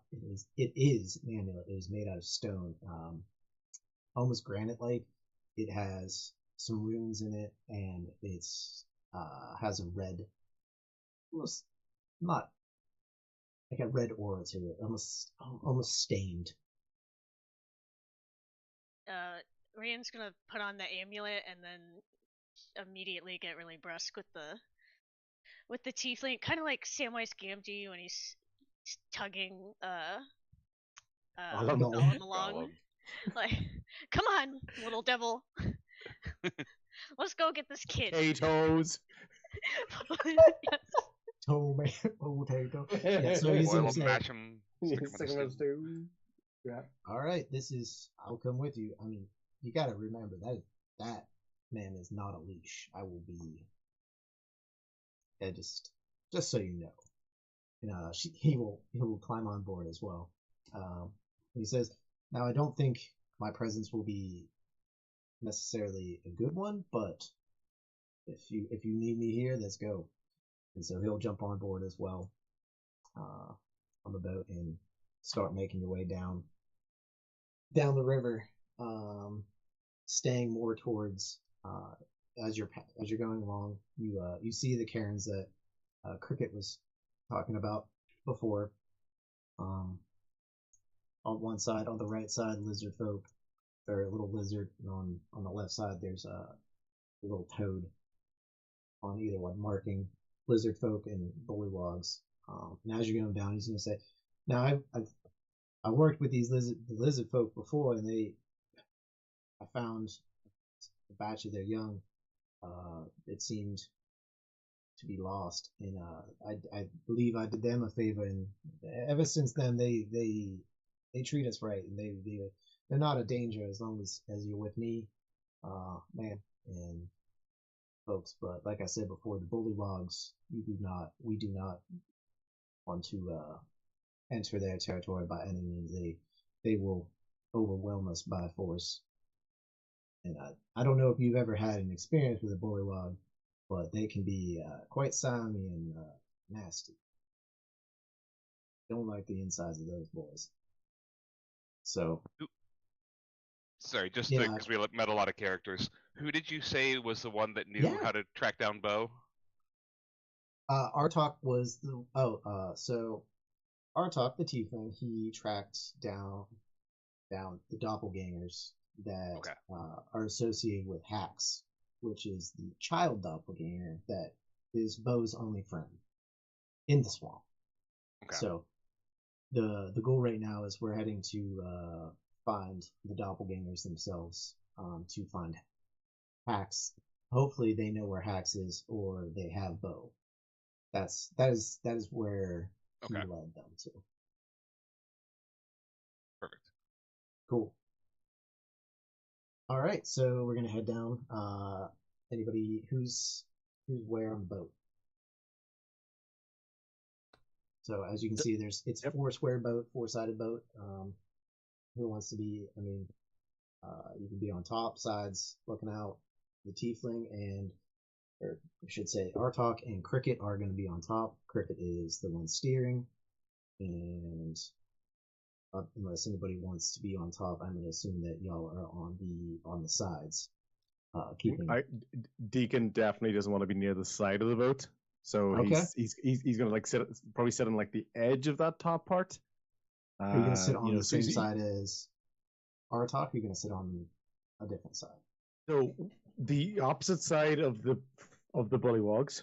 So he's going to keep to that idea of still Okay. physically trying to sit away from that side of the river. Yeah. So if but we he just- also does want to put his back to the water because that's where the crocodiles came from. So he's trying to cover as many threats as possible in terms of where he Yeah. sits. So I'm kind of thinking like if we're looking, we're kind of sitting, we're Yeah. going up the river. The lizard folk, the lizard cairns are on the right, and the toad Yeah. cairns are on the left. So I would be imagining you're up here on the right side corner, sort of with your back to Cricket, watching that corner out. Yeah, perfect. So, anybody else have a preference on their location? Claude's gonna sit closer to the back so he can see Artok. You're gonna keep an eye on him. Yeah, I'll sit on the on the side, but towards the back of the ship where I can at least keep him like in my peripheral. Yeah, he's actually going to be sitting up. He's going to be on the other side of the boat as Deacon, and he's going to be facing backwards. He's going to be staring. He's going to be just looking your way as well. He has since boarding boarding the the boat. He has picked up the loot again, and he's begun playing it again. Rand's also towards the back of the boat, just watching everybody. I can keep everybody in the field of view. Yeah, I love Ryan just freaking out everywhere. Just like everything is confusing the shit out of her. She's just like, I don't know what's going on. I don't know anybody. What's happening? When is it? Why is it? How is it? Maybe it's just head spinning. Brienne's just perpetually out of her comfort zone. Tommy initially starts that way, but as soon as money's involved, Tommy forgets anything that's questionable. It's just like, oh, okay, there's a reward, cool. Tommy will definitely be on one side of the boat with his not pistols out, but hands on his pistols, just looking for gators. look for gators. Okay, so you're kind of like on patrol. Yeah, All definitely on one side. I'll say the right side. Okay, so you're on the lizard folk side. Yeah. No, actually, I'll be on the bullybogs side of the boat. Bullywog side. Okay. Bullywogs, yeah. So you're on the toad. Sounds good. That's probably a good idea. I mean, Uh-oh. I don't know. Who knows? Now that I'm you said not that, that's a the good idea. Tommy's no longer on the boat. No. Yeah. So, do you have any? You want to be on the same side as Tom? You want to be on the opposite side, watching the other side? So after I We got Deacon up front. parts of the Go ship. ahead. So starboard bow, so it's the front right of the ship. But I'm looking. You're gonna be up there, backwards. looking backwards. Okay, cool. Yeah, towards the All back. right. All right, so we're gonna go along then.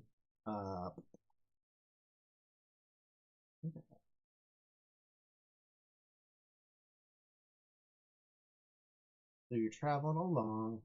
It's probably not going to be that long of a time. Going down. While you're looking for that, are we sort of noticing any changes in the sounds? Like, is the croaking increasing in volume? Is again eerily quiet? What's the sort of so feel cro- like?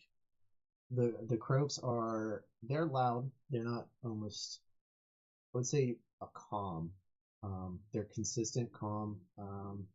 We are tending to stay on the right side as much as possible. Cricket sees that Deacon is wary so much. He really has taken notice of which side of the river we're on, so he's staying on that side.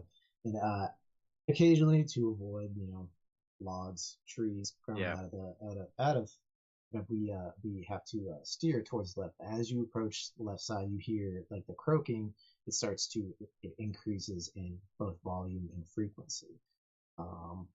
But as you start to veer back more from the middle to the left, or middle to the for Yeah, sanity's sake, safety, right? safer. Yeah, As you go yeah. to the safer side, you hear it start to return to its quiet nature.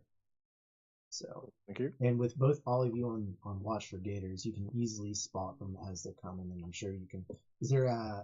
You can see them. Let's see. Every so often, basically. The person that wanted to give me Deacon, since you're here, give me a perception check. And Tell, give me one as well. Yeah. So perception is 18 and 2, so 20. He is like Okay. laser focused on this water. Yeah. Tell? 10. 10. All right. So Tell, you kind of have an idea. I mean, you're staring at the water, but I don't think you're used to this kind of water. As you can see before, like in that original picture, it is not a clear water.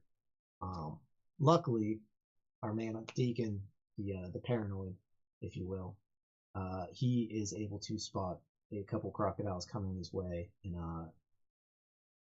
at least coming off the banks into the waters, and they seem to be following the boat itself.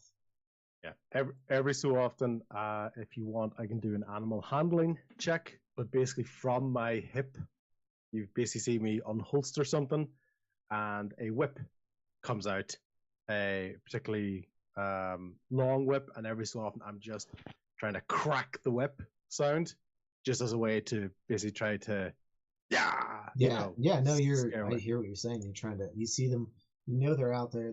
They're probably Yeah. like 15 feet away from the boat at a steady Yeah. pace.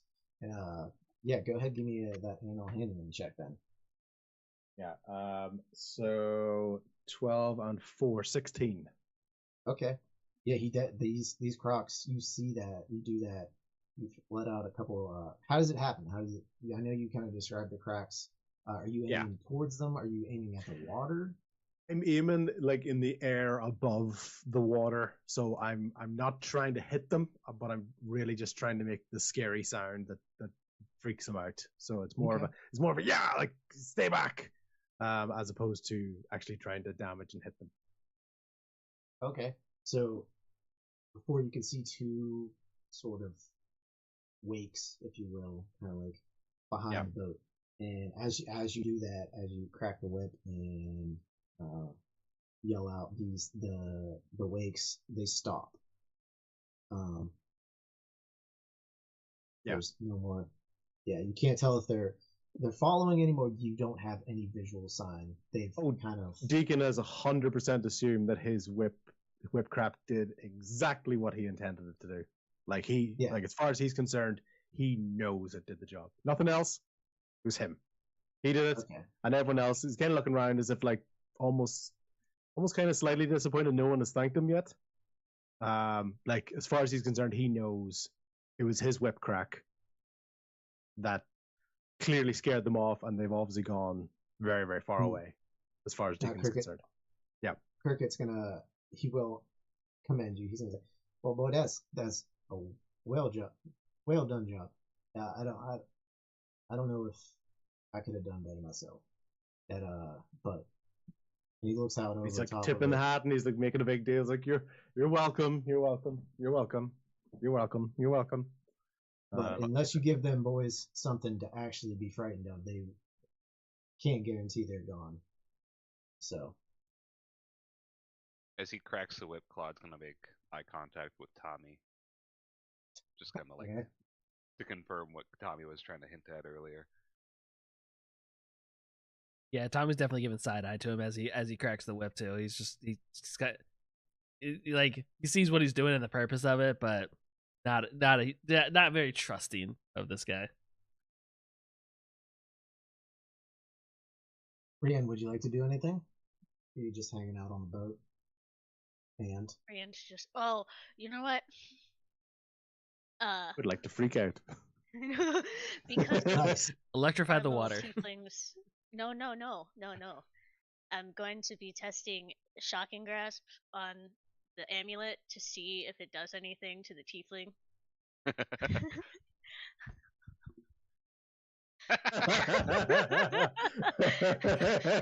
Like little zaps.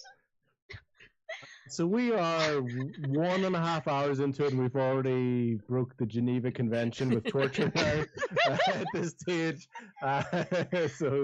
So attempted electroshock therapy. So okay. We're testing. Artok sees you doing that as you're doing it, and he didn't notice it at first, and then he heard because he was focusing in on playing the lute, and he probably did it maybe like 2 or 3 times before he noticed, like, hear the buzz almost of the shot going off, and he looks up and he sees that you're doing it, and then he starts laughing. That is not the reaction that Rian was hoping for, so she just kind of like puts it down. Ma'am, I told you that is not a leash. It is simply a device that is used to acquire my services, to bring me into this plane, if you will. Rian's gonna try and play it off and just be like, I've never seen one of these before, so I was just, testing the waters here. Scientific mind, Had Of to try course. some I'm sorry. things. Maybe that's foolish of me.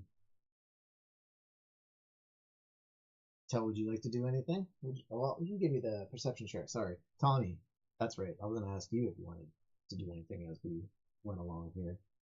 Tommy's just keeping a side eye on the circus man and keep an eye out for gators. But well, you're the only person on the left side watching, so let's get that perception check going. Okay. He can handle the ones on the right. Let's see. That's a 22. That's a 22. Okay, so after Deacon cracked the whip, those tails or those wakes went away. However, you noticed, because you're looking deeply into the water, and we went past like almost a clear spot, if you will, if there is such a thing in this water. But as we do, you see those gators swimming underneath and onto your side of the boat.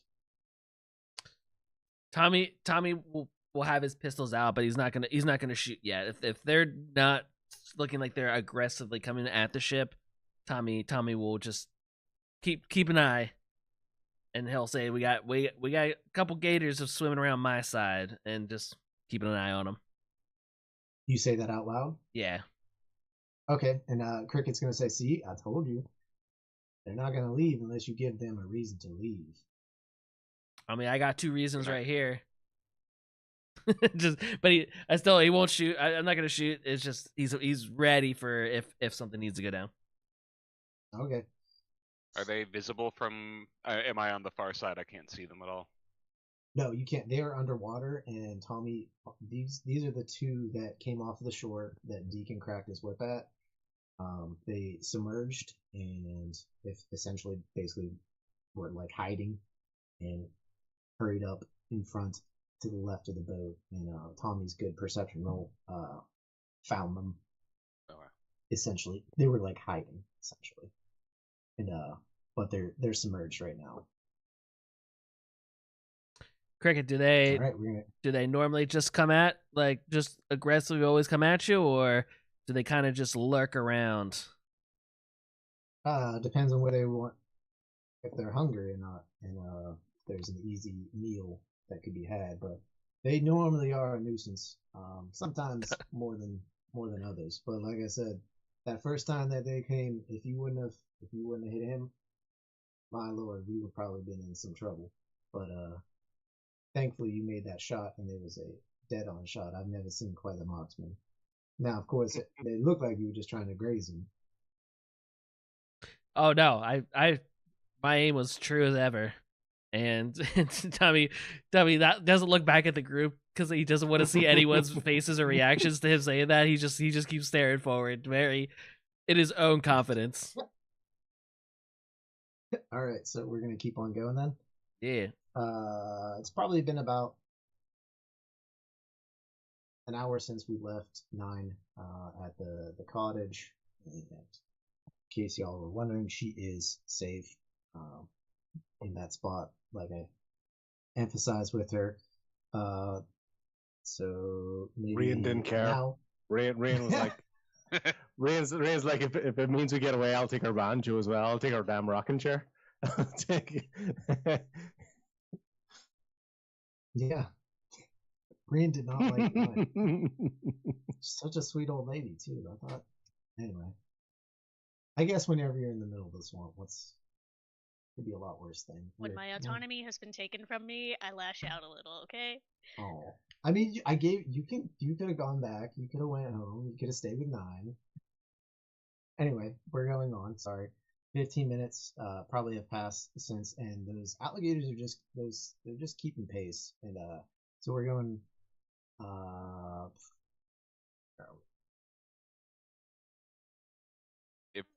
we? If they surface or anywhere where I can actually see them, then I want to take an action. Okay. Yeah, I'll let you know. So you're Okay. basically kind of like readying an action. Essentially, you're keeping an eye on that. All right. Yeah. Tommy, you're gonna keep an eye on him that whole time. You kind of had eyes on him. Yeah. Tommy's definitely locked in on this side. All right. Yeah, I shouldn't have made him so obvious. Anyway, so we're gonna keep going. 15 minutes have passed, and we are now going to have it up. We're pulling up onto another small ruinous hut. I mean, I didn't really describe it too well, but the Gloombarrow abode was a shack, but it was a well put together shack. It was made with care and love. This one you're coming up on, it is not a nice shack. It is a rundown, desolate, door hanging off the hinge kind of abode. I don't So it's have not a image love for shack. It is not a B-52s did not write their song about this. No.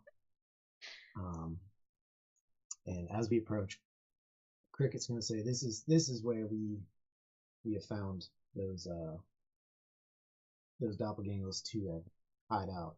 And as you approach, you do see few men just sitting out, or 2 men sitting outside.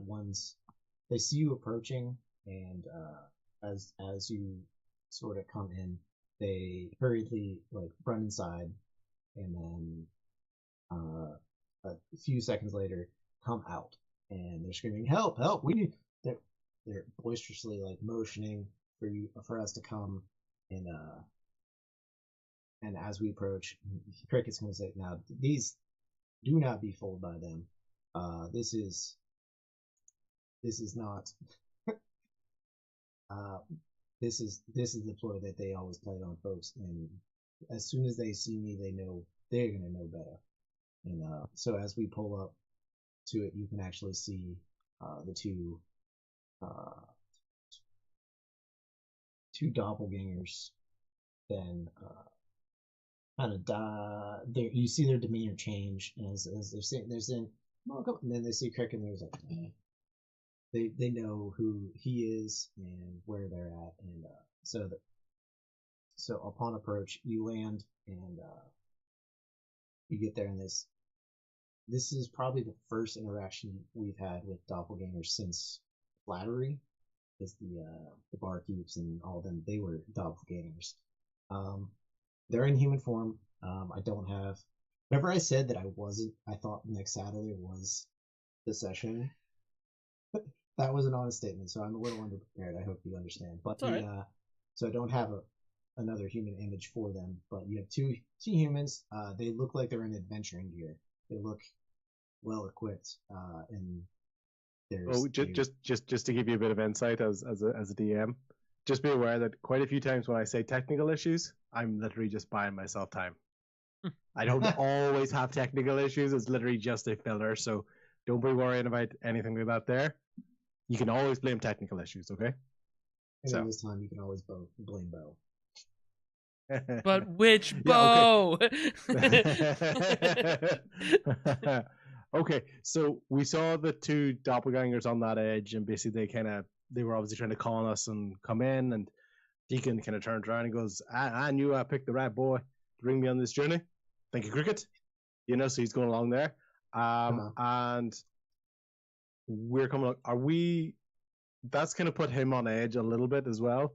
So as well as for a moment, he'll probably take his eyes off the water for crocodiles, and probably trying to look at the edge of the tree line to see if anyone's sort of following the boat. Sort of humanoid shapes as opposed to sort of animals.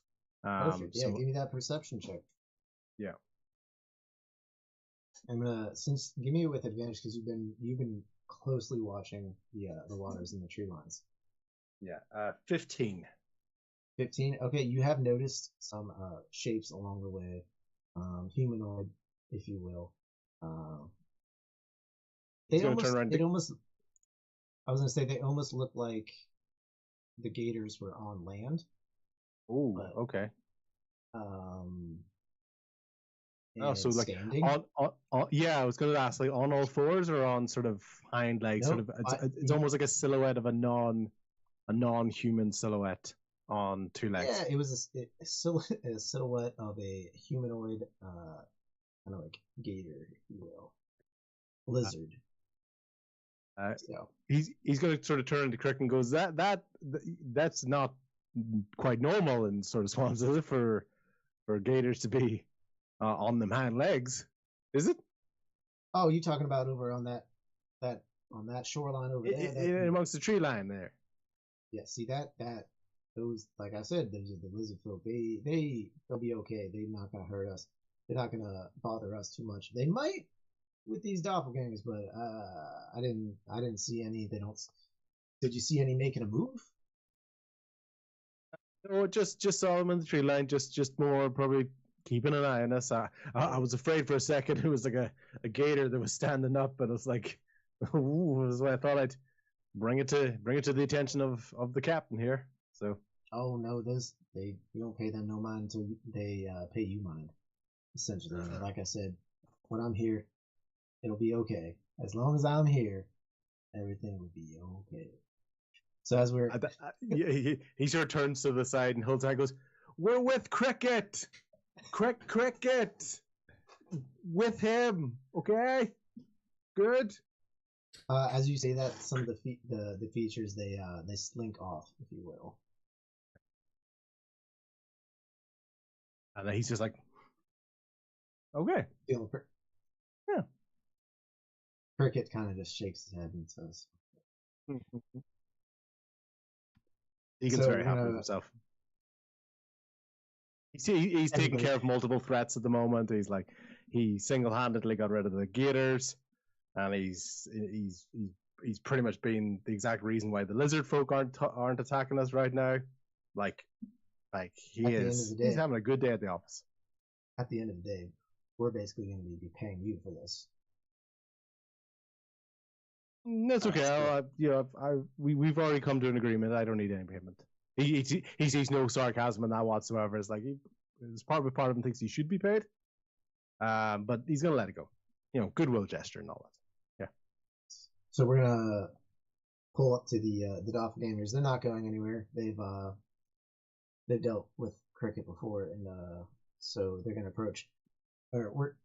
As we land, the alligators that we've been keeping a vigilant eye on they've dispersed. You don't know, they've left. You watched two kind of like pull up and onto the shores on the Bullywog side of the river. So they're just hanging out now. They see that we've docked, and they're kind of aware of that. Docked, if you will, we've landed.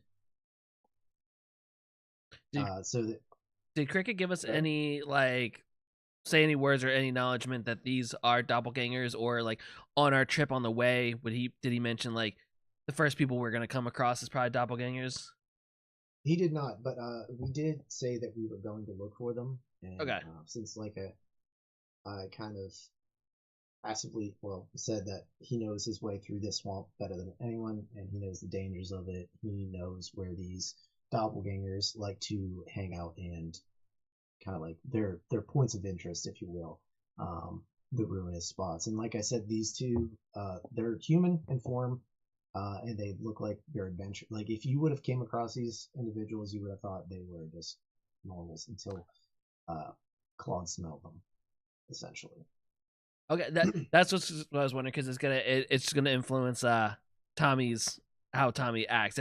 If his impression was whoever we come upon is going to be a doppelganger, he's very much keeping his hands on his pistols because he remembers our last interaction with Yeah. doppelgangers. So he's not aggressively pulling him out or like showing him, but pretty much from this point on, anyone you put in front of him, Tommy's gonna think it's a doppelganger because that's where his brain is at. Sure, if you want. I mean, there's a lot of creatures in this place, so that's Every one of them's a doppelganger to Tom. I'm just kidding. But Mimics everywhere. yeah, exactly. hate to break it to you, sir, but there are worse things than doppelgangers in this swamp. Dun dun worse things dun. than Turn in crocodiles next as week well. to see what's the worst things. Yeah, so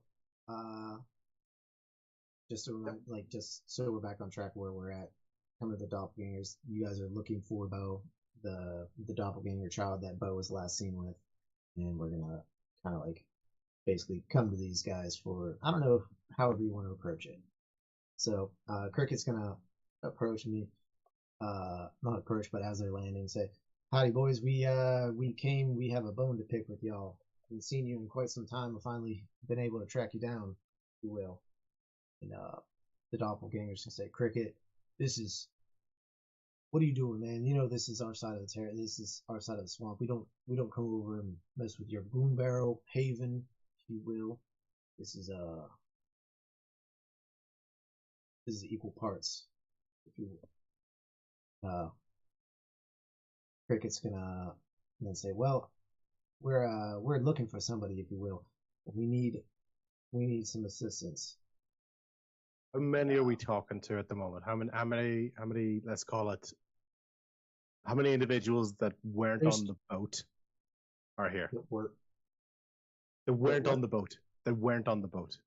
what, So basically, our boat? how many people? How many people on the land? Yeah, not. Oh yeah. Yeah. Well, I mean that's up to you guys. I mean we landed. Cricket began. Cricket's on the boat. He's still on the boat. He's posted up on the top of the boat. That's where he belongs. He's talking to them on the land. It's a small little island. Like I said, this little ruinous shack, if you will. And there's two individuals out front. Two individuals. Cool. Yes, Yeah. two individuals. They whenever we were on approach, they ran inside, and then they came back and did their little mock like plea for help. And so this is where we're at now. Anybody want to interact with them, or you want me to? We've docked at that. Yeah, so Basically, we've landed. so yeah, so it was a same way we potential landed. ambush. It was basically a potential ambush for sort of people that are uninitiated. We have Cricket, yeah, Yes. and we're at that little shack. Okay. Yep. Yep. So Cricket's gonna look to the tiefling Artok, and Artok's to say that he's gonna look at the doppelgangers. We've been looking for, where's that boy of yours, Hax with the violet eyes. Is he around? Have you seen him lately? Last time we saw him, he was with Bo himself. And so the doppelgangers are then, he's gonna say that kind of like, no, he's gonna say it menacingly. He's gonna try to like intimidate him into getting kind of get the answers out of it. And Now I do Nothing I'll suggest then a perception check. I'm going to try to get an idea of the doppelganger's reception of the demon / tiefling. You know, Yeah. are they sort of freaked out by him? Does it seem somewhat normal, like they're just talking to somebody else? So I'll do a quick check if that's okay. yeah, go for it. I only got an 8. Oh well, lucky for you, the beast, or the person known as the individual known as Artok, he like I said, he was doing an intimidation roll. He rolled a 16. 16. Yeah. And he's clearly putting a scare into these doppelgangers themselves. They may seem like they're familiar with one another, but they start to kind of cower, like, hey, like I said to Cricket, these are the doppelgangers. We don't want any trouble. We just want our fair share of the swamp. He's inside. That boy's inside. He's not he was going to be the third. We were telling him to get ready to play dead or play injured. He's Play we'll dead? hey, play injured. Excuse me, play injured. It's our ploy. We'd like to cricket Yeah. was our game, but yeah, we're gonna we don't want anything to do with that thing, that beast that you guys you have in your company. I don't know if you know what you're dealing with. And the two doppelgangers that have been talking to you are now just they're gonna bolt. They're not gonna stick around. Like run away from the cabin or the shack altogether. Yeah, they're gonna. I mean, it is on land, if you will, and they're gonna kind of like make their way into the woods in the same direction that the you saw that Lizard Deacon saw the lizard folk essentially, yeah, in the woodline. And as the doppelgangers are running away, you kind of see them shift a little bit into a lizard folk kind of form. Okay. Do we need them? And Tommy like points his guns at their. Do we like kind of saying it to Cricket and the tiefling? Do we need these guys? Are you saying that before they kind of like run away? I mean, if they Or just as they're yeah running away? if they are cutting the conversation, they're just suddenly running. Do we need them? Cricket's gonna say, I think that would have been a better question to ask before they ran away, son. I can still stop them.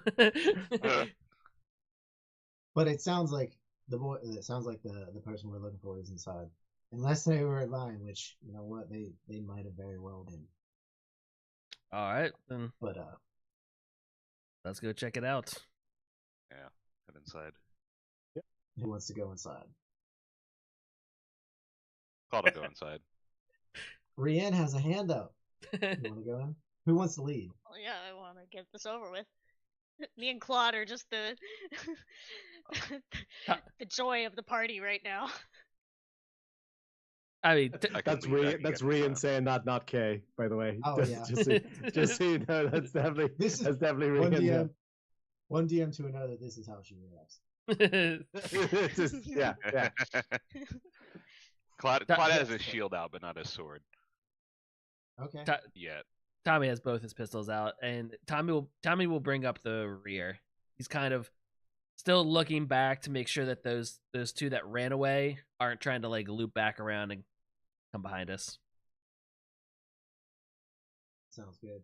So Deacon has no interest. He's sticking on the boat. okay, Tell, where would you like to be? I'll be in the group. I'll have my mace out though. Okay, sounds good. So Claude's leading the way, and then Is Cricket coming? Kind of taking up the rear. He's staying on the boat. Bartok's gonna come with you. Like I said, he's the person he's on top of the boat. That is his location. Okay. All right. We just But I mean, you're not anywhere offshore. You can actually see a cairn like still onshore, like more towards the tree line. So you're still within the no man's limit. okay. All right. So we're not on lizard side. We're not on frog side. Nope, you're still centered in. And either way, you're on the right side. You're still on the lizard folk side. So I you should be honestly safe. can't wait for the West Side Musical to break out between these two sides. Because when you're a jet for life. Nice. Tommy's in the back, Alright. following. Yep. Cool. Claude, go in. Give me a dexterity saving throw Jesus as you Christ. enter.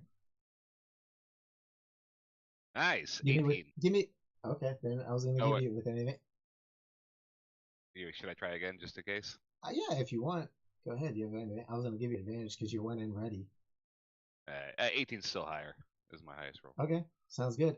Yeah. So you walk through the door, and on the ground you see a little lizard boy. Not very, adolescent child. But as you walk through the door, your guard is still up, just from your past experiences with doppelgangers and just the high stress situation that y'all are in. And another doppelganger leaps out from the side and tries to grapple you. But since you were ready for it, you were able to easily just like you went in with, you said, your sword and shield. Just my shield out. Okay, so That yeah, you way I were didn't able to just accidentally- like Yeah. exactly. So you were able to just, if you will, like as he jumped from the corner and like he tried to grab onto you. So with that, let's go ahead and roll some initiative. I'm Run Burgundy. Is that a question mark? Yeah, I'm Yeah. Run Burgundy. Well, I thought maybe. I'm here for it. What you want? 14. 10. Okay. 18. And 8 working. 17. 10. Said 17. Hell, speedy. Tommy, you were 10. Viator. I had an 18. Viator out here. It's Viator, you idiot. Yeah. And you know what? I will backtrack because Cricket kind of said tell to you before, but he actually said Viator. Because that's how you were in the bar. I figured I knew it was going to be kind of confusing. So anytime we say tell to anybody who doesn't know, we just know it's Viator. Yeah, that's cool. Yep, We'll yep. just Yeah. know this going ahead. That I knew it was. gonna Yeah, be I confusing. I was thinking now I about get it. it. All right. Well, so what did you get? Oh, Deacon's on the boat, so you're not gonna. Well, go ahead and roll it for me just in case, for some reason. Radish. Even for initiative, because I'm on the Even boat. for you might be a pot. Yeah. Why not? Well, it actually worked out. I'm only a 3. So. Okay. Well, you're still not the slowest. Oh no, So- no, actually, 7. Actually, yeah, 7. All right. So Tommy, with the 18, you are first to act in the doorway. It's a small room, probably like 8 by 8 room. One single shack, not maybe some ruinous like a bed, chair. Not much going on in this place. What's the light situation? It is probably a dim lighting. Actually, you know what? No, there's a lot of holes in the roof, ruinous, if you will. Okay. So there's plenty of light. You can see clearly what's going on inside there. So Okay. and, Yeah, way the that reason it's- what I is it? thought. I was just checking. Okay. So Yeah. Claude's up front, and then it was what Rian. Well, let's just Tommy. How do you want to act? Let's see Oh, what- I mean, as soon as it jumps at Clyde and Clyde is like either trying to push it off or successfully push it off. Tommy will because it's a closed shack, and I'm afraid of maybe possibly hitting Claude. Tom puts his pistol away, pulls his rapier out, and then charges at the creature. If I can get, I'm assuming it's not a 30-foot long shack. Yeah, even with Claude and like you were kind of like in my mind, you were the one holding at the back, kind of like with pistols, like Mm-hmm. looking out for that ambush. You were able to get through everybody and still be able to make it to him. Okay. And do I happen to have advantage on this attack because of Claude being quote unquote grappled with him, or is there, or not? He was so the way that it kind of played out was the doppelganger lunged at him, trying to get like a surprise attack and maybe grapple that first person coming through, but Claude was able to kind of just bash him away without any. He's still standing, but the doppelganger is ready and vigilant, unhurt. Okay.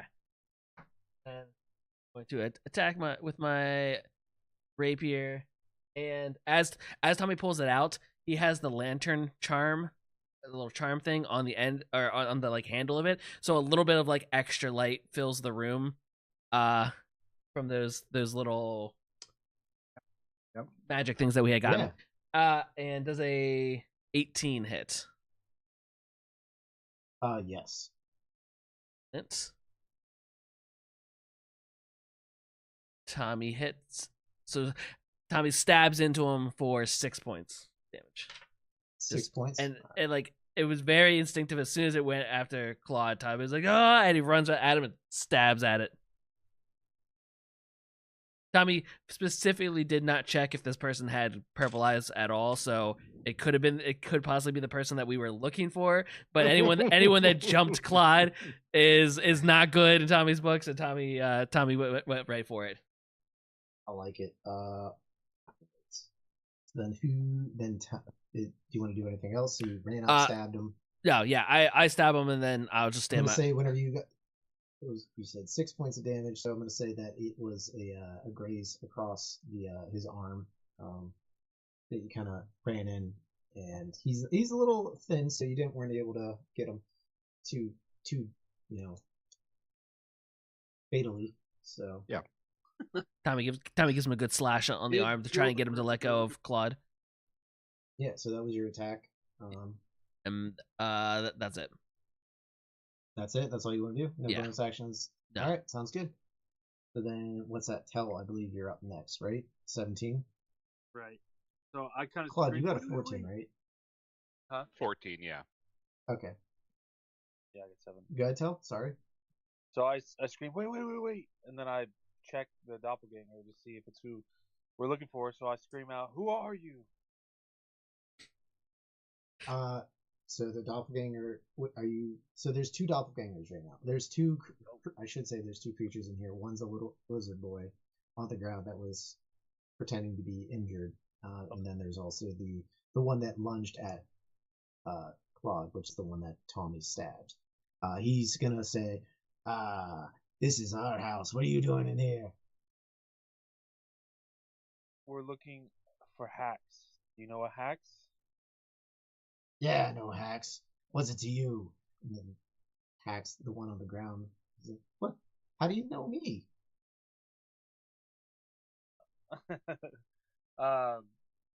We spoke to Nine. She told us about you and your friendship with Bo. Oh, what about it? Bo's missing, and we're looking for him. And so that's probably as much talking. Do you want to try to like,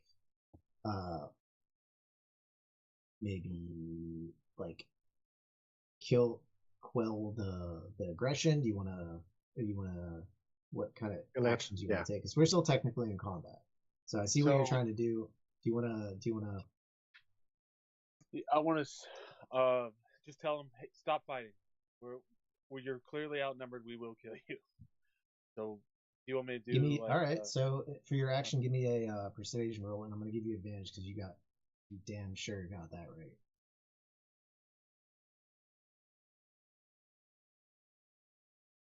A 10. That's just enough. Wait. I didn't roll advantage. Sorry. Okay. Well, see that was the time for the classic. Is that with advantage question? Advantage? Yeah, that's where I should have said it. Yeah. But I mean, you did nail it. With Tommy getting that first like strike on him and Claude bashing him off, he's gonna say, "All right, I'm done. I won't attack if you just let me through." No, I tell everybody, just calm down, put your weapons down, let's talk. All right, you guys gonna let him go? You wanna? Because he Because is cornered right now. There's no other entrance or exit. Clyde draws a sword, sit but down. he's not going to attack. It's more of an intimidation thing. Okay. Where are you in reference to the door then? Are you guys gonna basically? Am I saying it? He's going to give up if you guys get out of the way. I mean, I don't want to just let him run away because he attacked us. yeah, Yeah. But so I'll stand in front of the door, but I'm not gonna like approach, like try to strike at anybody. Tommy points his rapier at him and says, "Maybe you should have a seat then. Like maybe you should sit down." Do you want me to do like an Okay, Tommy, give me- intimidation or? Yep. Give me an intimidation check. Tommy's pretty big Can and I bad. give him advantage? Or I'll make my own intimidation you check. definitely helped for sure. Yeah. I mean, just by pulling the sword and standing in the doorway, I'm gonna say that's your help. That's how you're helping. So I'm rolling with advantage then. Yeah, you're rolling Okay. with advantage. Much better. Where did it go? 15. 15. Okay. Yeah, he's You should probably just he's sit gonna back down. down. Going to or not Yeah, going he's to? gonna you see his claws kind of just like he was already at the ready, and you were next to him. He's gonna pull his arms down and just kind of like slink into the corner a little bit. There is a yeah, there's a hole above him, but there's no other way out. So with that, you guys are no longer in combat. Thank you for the quickest combat we've created. Tommy will take like 2 steps back, but still very much straight arm, pointing his rapier at the guy, kind of just keeping him in the corner. And then Yeah. kind of looks at Tell. Go ahead with the conversation. Can I like approach him and be like, I can cast a spell to heal you. Do you want me to heal you? Oh, he's at he timidly he's looking around. He's obviously shaken. I mean, that intimidation check worked on both the doppelgangers. He's gonna kind of, as you approach him, to kind of like do like what kind of heal would you have attempted? Like a cure wounds. Yeah, isn't that through touch? Yes. Yeah, so as you're like approaching him and saying like I'll heal you, you see him scurry backwards like into the other corner, Okay. out of fear. He's not hurt. There's Okay. he was feigning the injury. It was a part of the ploy. Wow. He says, "Look, I don't know what happened to Bo. I did what I was asked to do by auntie, and I can't. He's no longer. I don't know where he is anymore. Okay. What'd she have you do? She had me work with a group of bullywogs, and they took him. So yeah, she asked me and my brothers here. They paid us to lure him out and get him taken by the bullywogs, and I swear that's all I know. How long ago was that? That was probably 3 or 4 days ago. I think she wanted him. I think she was having the bullywogs capture him and take him to her home. To her home?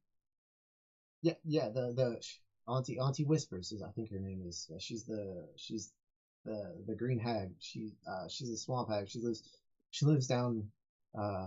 She lives in the swamp. I don't know where. I don't. Hags. Point us in her- I don't know where she's living. I don't. And it's in the corner. He's kind of like sobbing, if you will, like face covered. It's okay. We'll find her. But if you could just help us, point us to the right direction, we'll go find them. She found me. She knows where everyone is. She found us.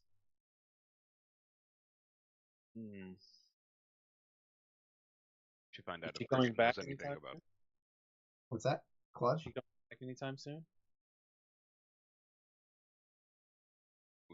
You We should asking ask him? Cricket. No, she said no. She showed up. She gave us a payment. We did what we found. I convinced Bo to follow me into our normal like rock skipping crawdad catching little Eddie, and that's when they took him. I haven't seen her since. Can you take us back to that exact spot? Yeah. Yeah, of course I can. I mean, that's it was me and Bo's spot. Then let's get let's get a move on. Tommy still has his rapier out, just pointing at the other one. Yeah, he has not made a move since. He's still kind of just. He's not in any kind of form either. He's in his original form. He's just still kind of just waiting. He hasn't said a word either. So you guys gonna? I guess everyone back to the boat. Yeah, and I'll ask Cricket about the swamp hag. Do we need to convince him to come with us?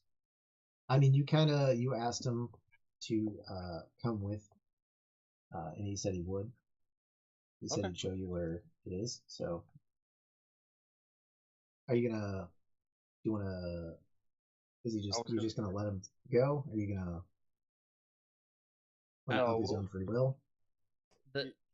if he wants to come with us, he can. I was between you and me. I was gonna bribe him. Hey, if he's down. I mean, you guys kind of got him cornered and outnumbered right now, so there's a lot of factors against them. This isn't normally the situation they find themselves in. So, okay, we're gonna exit. What are you gonna do about the other doppelganger? Claude, Tommy, Brienne, maybe. Would you like to do anything? Tommy kind of lets like everyone exit, like as people are shuffling out. Tommy's like, "You stay here until we get to we're gone off on the boat again," and then he'll slowly back away behind again, kind of be in the back of the group, just keeping an eye on the Okay. So- bad boy. Got it. Tommy's keeping an eye on the doppelganger, the man. Yeah, the man. Sorry, not the boy. Nope, boy's gonna be shuffling out almost timidly. Brienne's Alright, just so we're following because she gave up on trying to keep up with what's going on here. Okay. Sounds good. Then as soon as if you guys aren't gonna hold on to him, the boy is gonna try to, as soon as he gets out the door, he's gonna try to make a run for it, and I can stop as him. soon as he starts to run. So Deacon's whip was sort of already in his hand. He's used to, if something tries to make a run for it, he would make a whip at the ankle and perfect. try to catch it. That's great. Yeah, no, the Hax hears that crack and just he stops dead in his track, and just then he starts making his way back to the boat. So Yeah. That So, Indiana yeah. Jones. yeah, so I'd look back- at him and be like, we don't want to take you as a prisoner, but we will. Okay. That was the last. It was the only opportunity I saw that I could get away, and I see you're not gonna hurt me anymore. That cracked whip. I'll tell you I'll take you where you need to go. So, and then as he approaches the boat, he's gonna see Cricket, and Cricket's gonna say, Hax, what are you doing? What happened to Bo? What'd you do with him? Where did you, last time we saw him, he was with you. And, so then he's going to convey the same thing that he told you four inside the boat about the hag, hiring bullywogs, or getting bullywogs to capture it and take it. And that's when, he's going to say, the hag, I should have known she was involved. I really didn't think she would stoop this low, though. She hasn't done anything like this in years. It's the same hag that we had trouble with when Bo was an infant. And so with that, you can tell that Cricket knows where the hag is, or at least knows of the hag, knows where this boat, or knows that she was an issue, and that this is where we would be heading. So, there's no need to go to that spot there. Act. I know you said you were going to take us there, but I know where we have to go from here. So I think it's about time we wrap this up and go get Bo. So is Cricket letting the hack stay behind? Is that what he's doing? Do you want to let Hax stay? He was gonna. Yeah, he knows where we're going. Okay, all right. I thought Cricket was like wrapping it up and being like, "All right, Hacks, we know where we're going. We don't need you," kind of thing. I wouldn't make. That is kind of what he's implying. Yeah. What's that? I think a No, doppelganger. basically, yeah. Sorry, tell or be. I said I think a doppelganger will help in our party, just in case. Yeah, I mean, Around. sure. I think fun. Do So we? we're gonna- What is the max capacity of this little boat here? I mean, it's a wide. You know what? I did think of that. It is a wide boat, we could probably bring on more that, like, if we would have tried to bring all the doppelgangers, that definitely wouldn't have been a thing. But with that hacks, we're probably sitting at probably max capacity. Yeah. So any more weight, it might be a little bit treacherous, but that's yeah. We're gonna have a OSHA I doppelganger. mean, of course, out here there's ways. What's so we're gonna have like an OSHA that? doppelganger out here checking the capacities and the safety. Yeah, more like You're an OSHA overweight. little crocodile with a hard hat. You go intense, But, roll who stays and roll who gets off the boat. Now, no. He has a plus 12 to perception of workplace violations. Don't worry, guys. I'll just cast Ozempic, and then we'll be fine. So do you want to bring hacks along? I mean, okay. Tom is definitely, and also Tony makes a point. So like, I mean, this bow guy doesn't know most of us here. Having a familiar face could really help us. We don't even know what Bo looks like, so Yeah. having this little shit help us would probably be a good thing. as you're saying Tommy's that- not great with kids. Referencing that, you look at Cricket and you see basically Bo. Like, now that you're saying that, like, Yeah. I'm talking about the appearance of Bo, you basically see Bo. It is not Our Bo or Bo Cricket? Bo Cricket's Duck Horseman, the character that I play in the famous the forces of nature. Uh-huh. Yes. So Bo is Cricket. No. He looks. No, you can is just see Cricket. the familiar resemblance. You can Okay. you can tell it is clearly his brother. Got it. Cricket is Bo? Question mark. No, But not our Bo, a different Bo. But like the bow that No, But baby. I Bo. gotcha. Baby Yeah. Bo. No, we're good. All right, cool. So we're gonna go ahead and make the journey to the hag's house. Everybody's coming with. Rian still has the not leash, and bringing the Artok, who did not act at all during that whole issue. Let you guys take it. So we're gonna go down the river. Anybody opposed to taking the river? We're gonna go back. Well, not river. I should say the swamp, the water. We're actually gonna go back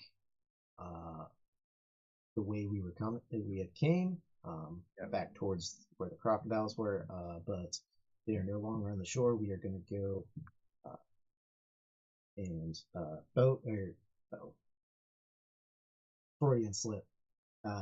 Cricket knows where the hag has been in the past, and so he's going to try to navigate his way there. And with that, he will successfully do that. So we're going to head our way to the hag's last known location, and on approach, this shack, this time, you can see it in the distance. It's not like the Gloom Barrow. It's not like the ruins. It is something more macabre, something desolate. Definitely fitting. It is more fitting of the swampy nature, and it's something you think you would see, something sinister, if you will.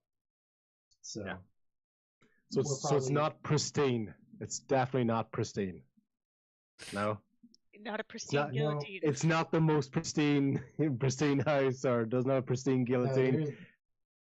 there's moss, there's dust. This is if you could give me the antonym of pristine, which I can't come up with. It's this. But I can come place. up with the word antonym. Yeah.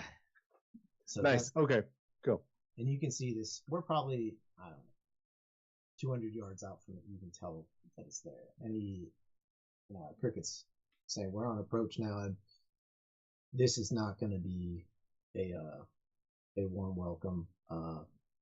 Pax, are you sure the hag was involved in this? I really do not want to be here.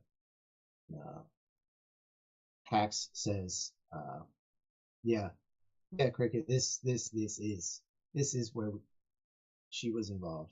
There's no doubt about it. She came to us herself. Hate us. Deacon's kind of overhearing this, and he's just gonna go.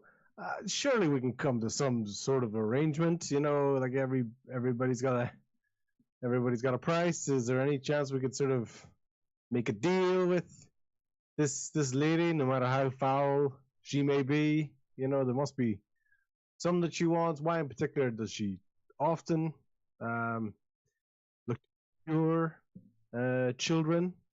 Does anybody know anything about green hags? Just like asking, would you have anything to do with swamps? The creature itself? No? Tell? No. What was your question? Does anybody know anything about like green hags? Hags themselves, like the entity that is a hag. Not off the top of my head. Not Trying to you, think. your character. Yeah, I know. Okay, no, that's fine. I'll let The Cricket only thing tell that this. I can think of for Rian is that she kind of worked on the black market with Jarvis for a while, so I don't know if she might have. She'd be a buyer. She would Yeah, probably be a go ahead. buyer for a particular. Yeah. Yeah, my Yeah, background. and then give me a history check. I mean, I could have made you guys all could have done a history check, I guess, and figured it out. I don't know why I asked that. Sorry. I apologize. I went to the bathroom. I was gonna say, can I do a history check as well from Tommy's travels? I've probably heard Yeah, tales you know what? or have Tommy, met you it, definitely. but I'll Tommy, let definitely. Rain got a 17, so No. Rian got a 17. Tommy, give me one. I got a 15. Okay. So Rian, you know of hags, in that they are in your tradings, with the black market, like you were saying, or as a dealer in the market, not the black market, maybe the black market, but you've crossed paths with them. They don't really come out very much, but they always deal in the nasty, the disgusting, and they're very unpleasant to deal with.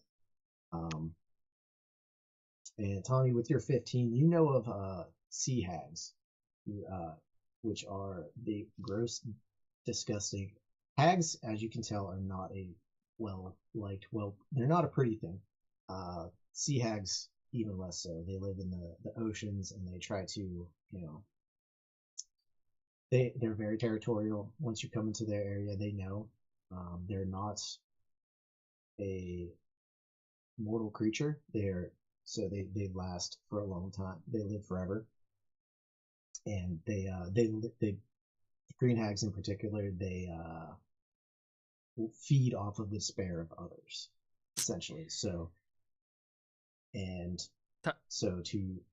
With Cricket then having saying that he didn't really want to deal with this, Tommy would kind of like almost second behind and be like, yeah, we're gonna want to be careful with this. Just him thinking of sea hags and his general experience of running into certain territories that his ship has gone through back in the day. He doesn't particularly want to deal with them. Negotiating here. We need to go in weapons drawn. Yeah, and is that how we're gonna do it? We're gonna go straight through. We're sneaking. We're on approach. I think we should have. So Cricket, I'm assuming Cricket's staying on the boat still, right? He's not walking up to the. Cricket will stay on the boat. Damn. If you want, yeah, he's gonna stay. I mean, he's gonna stay on the boat. Just for whenever we gotta get out of there. He's there. Getaway van. Knowing that we bring in Artok, it is certain. Not only does she know we're here, but she knows that we're dangerous because we have Artok, his presence. And so she's, like I said, whenever you come into a hag's territory, they know, and she knows even more how dangerous we can be right now. So, with Artok, yeah, he's gonna stay on the boat and keep watch. Artok is? We potentially No. use her Okay. anxiety Cool. against her. Like, do we use that as a bargaining positioning? If she knows that we're dangerous, or do we just go in and go on the aggressive? Because we seem to have lost the element of surprise anyway. Yeah. Hags, she thinks she's better than everybody else. She thinks she is the ruler of this swamp. This is her place to live. She is the reason why Artok is in our service. She knows that Artok is the only thing that keeps us safe. So So, Cricket, do you think we're gonna that have being to? said, she will never. The reason why she would back down is if we, like them Gators, if we make her, she'll at least take a swing at us. Deacon hears that and heroically stands behind Rian. He goes, "Yep, you heard him. Artok, go, Yeah, go that way. let's- Bring him that way. That way. Go there." we should try to You saying that's shuffle. Artok? Kind of nudging Rian. He obviously has no experience with Rian whatsoever. Just kind of nudging in the back. Go on, go. You know, bring him that way. Growling Yeah. at Deacon a little. Sorry, little lady. It's just you heard the man. It's like you're the. I know you might be enjoying your new piece of jewelry, but it's got to function, and maybe you should be going that way. Don't you think? There's gonna be no touching and no telling me what to do. Whatever you say, little lady. Claude will kind of push past Deacon, take out his sword. and Excuse me, but he sir. also- Excuse me, sir. You seem to have bumped into me. Excuse you, sir. You're excused. Ian can cast a. I can cast a minor illusion and like pretend to knock on the door. And if she's feeling all high and mighty and being like, "Woohoo! Here's the party," or if like it feels like she's invincible against us, maybe we stage something there and hide and kind of throw her off for a second. Okay, you guys. Hey, So you're saying like If you're looking I'm to like put on talking a with bit the of a group, pitching yeah, this as an okay. idea yeah. to the Okay. If you're looking to We put got on that. a bit of a show, and Deacon's able to put his finger up to his throat and kind of start to do an element of prestidigitation, which allows him to amplify his voice or really sort of make a big deal of an entrance, and to really convey our position and where we think we are, and the fact that our talk is here. So Deacon is probably one of the first times Deacon, other than with the whip, is like stepping forward to be like, yeah, it's I'm sure we could resolve this. We probably don't need to fight everything that we move. Let me see what I can do. Tell knows something about what was the word you just said? It fled my mind. Performances. Prestidigitation. Like performing. Cause Oh, yeah. we still have that costume, that bright but dull costume. The bright but I dull assume he has costume, yeah. never taken it off. Yeah, it's in my pack. I still have the costume. You want to put I on mean, a she show? can feel our presence, but she doesn't know what we look like. I mean, we just got to really create a really odd scenario here if we can, maybe. True, and maybe Hax can be a clown. He can transform into a clown, and then we can put on a little show. oh, you can't convince me to go in there. I'm not going in there. I gave you the information. There's nothing I can do for you. Cracks the whip again. Yeah. Right, Wait, well, you cracked we the can whip hide on at the sides. What if we you throw cracked the you? whip at Hacks? Yeah, just in his direction because it worked before to get him to do what I wanted him to do. So I got him to stop. Now he's gonna huddle in the corner of the boat. What if I'm we? scared. Money. money. Tommy, Who the hag money? Huh? Hacks. Hacks, you're not gonna. No, there's no way you're convincing Hacks right now to go in there, unless you're literally physically taking him in there. Tommy's thinking about it. You Dude, better Right, transform so into a over clown. his shoulder. I'm thinking Just a about reminder grappling, that grappling a He is child. a doppelganger, but he's also Okay, so you do know he's a child. Cool. Yeah, exactly. That's why I'm thinking about it. Just wanted to get that on stream. That's all. Makes him easier for moving. Get in there. You think these people behind their screens can stop me, DM? You think they can stop me? Don't threaten me with my stream. All right. So, we can do an illusion knock on the door. Well, I guess if Tell is just gonna stand there, we don't even need to do an illusion knock. You can just knock on the door and this Be a jaunty door little salesman. outfit, and the rest of us like stand off to the sides and kind of hide. And if take a She bravely offers the Tell scenario. to stand in front of the door. Do you have a moment to talk to about our Lord Claude's and gonna walk Savior? up and knock. Oh, Alright. okay. We're done planning. Just knock. He's just knocking on the door. He's done planning. Well, all right, also, so I- while we were having this conversation, I prefaced before we were probably like 100 yards out. And, Oh, okay. So as soon as we landed, you want to do that? If we just landed, then Have you been walking while we were chatting and planning? I don't see a point in sneaking. We're already in her lair. Uh-huh. Okay. We don't know. Like we don't You're have already the in- element of surprise here. So No. Alright. Okay. So let's just react to the door knock. At the end, they very clearly said, "I walked up and knocked the door." That's. Yeah. So okay, let's do that. and I'll have divine sense up. What she is. Yeah. Okay? So this hut is overwhelmingly evil. Like you're probably activating your sense. What is it? Divine smell. What you activated as you're walking up. You're amped up. You're ready to get into this. You're done with this. Go here. Fetch that. Do this. Find him. You're ready. You know where you are. You want in there, and you're activated. Your senses are hyped up, and you are blasted with an overwhelming stench of evil.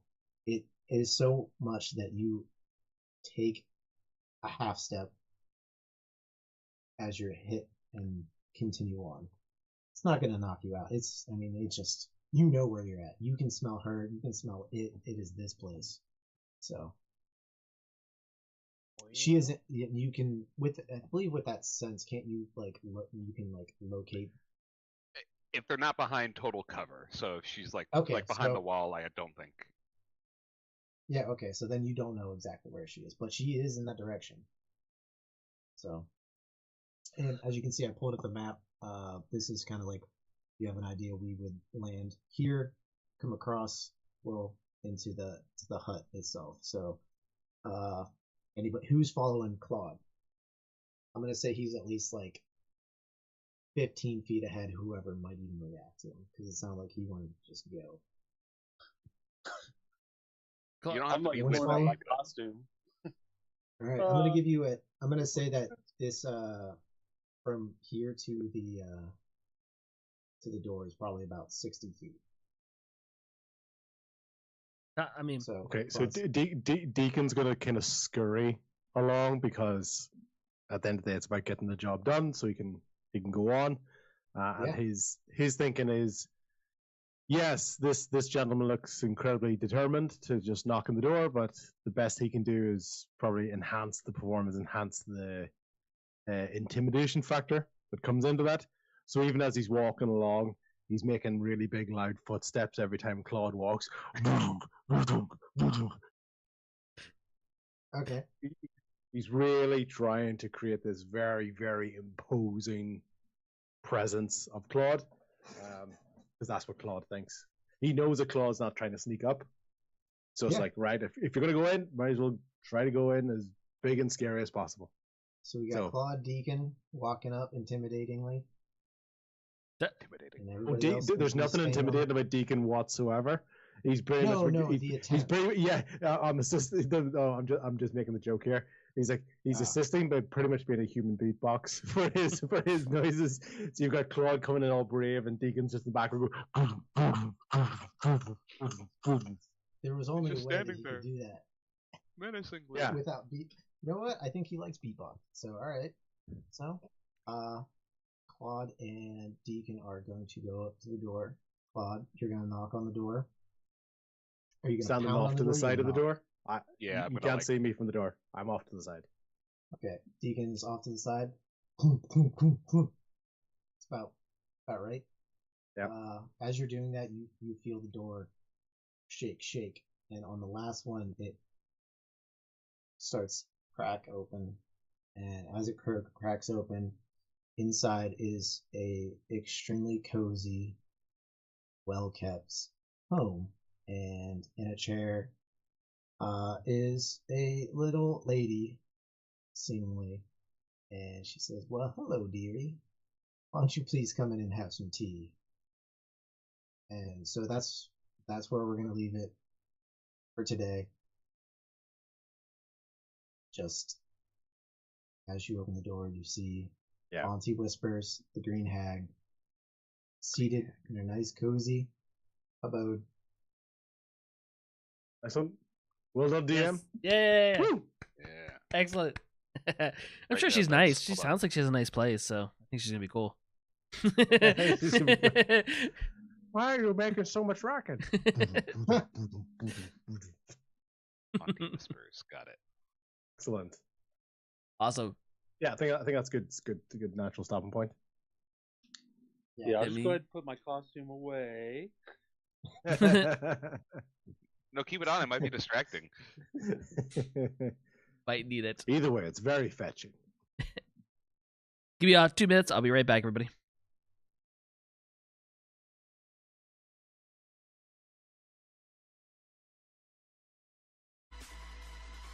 Alrighty, folks. There you have it. Another great session. A DM switch up. No one was ready for that. That was cool to have somebody else taking a shot at DMing. So I'm definitely gonna edit this up. I'll get it on my YouTube, hopefully in a week or two. But make sure you guys comment and tell Bo here how good of a job he did DMing. And yeah, thank you guys so much for hanging out. Have yourselves a good weekend. Bye-bye.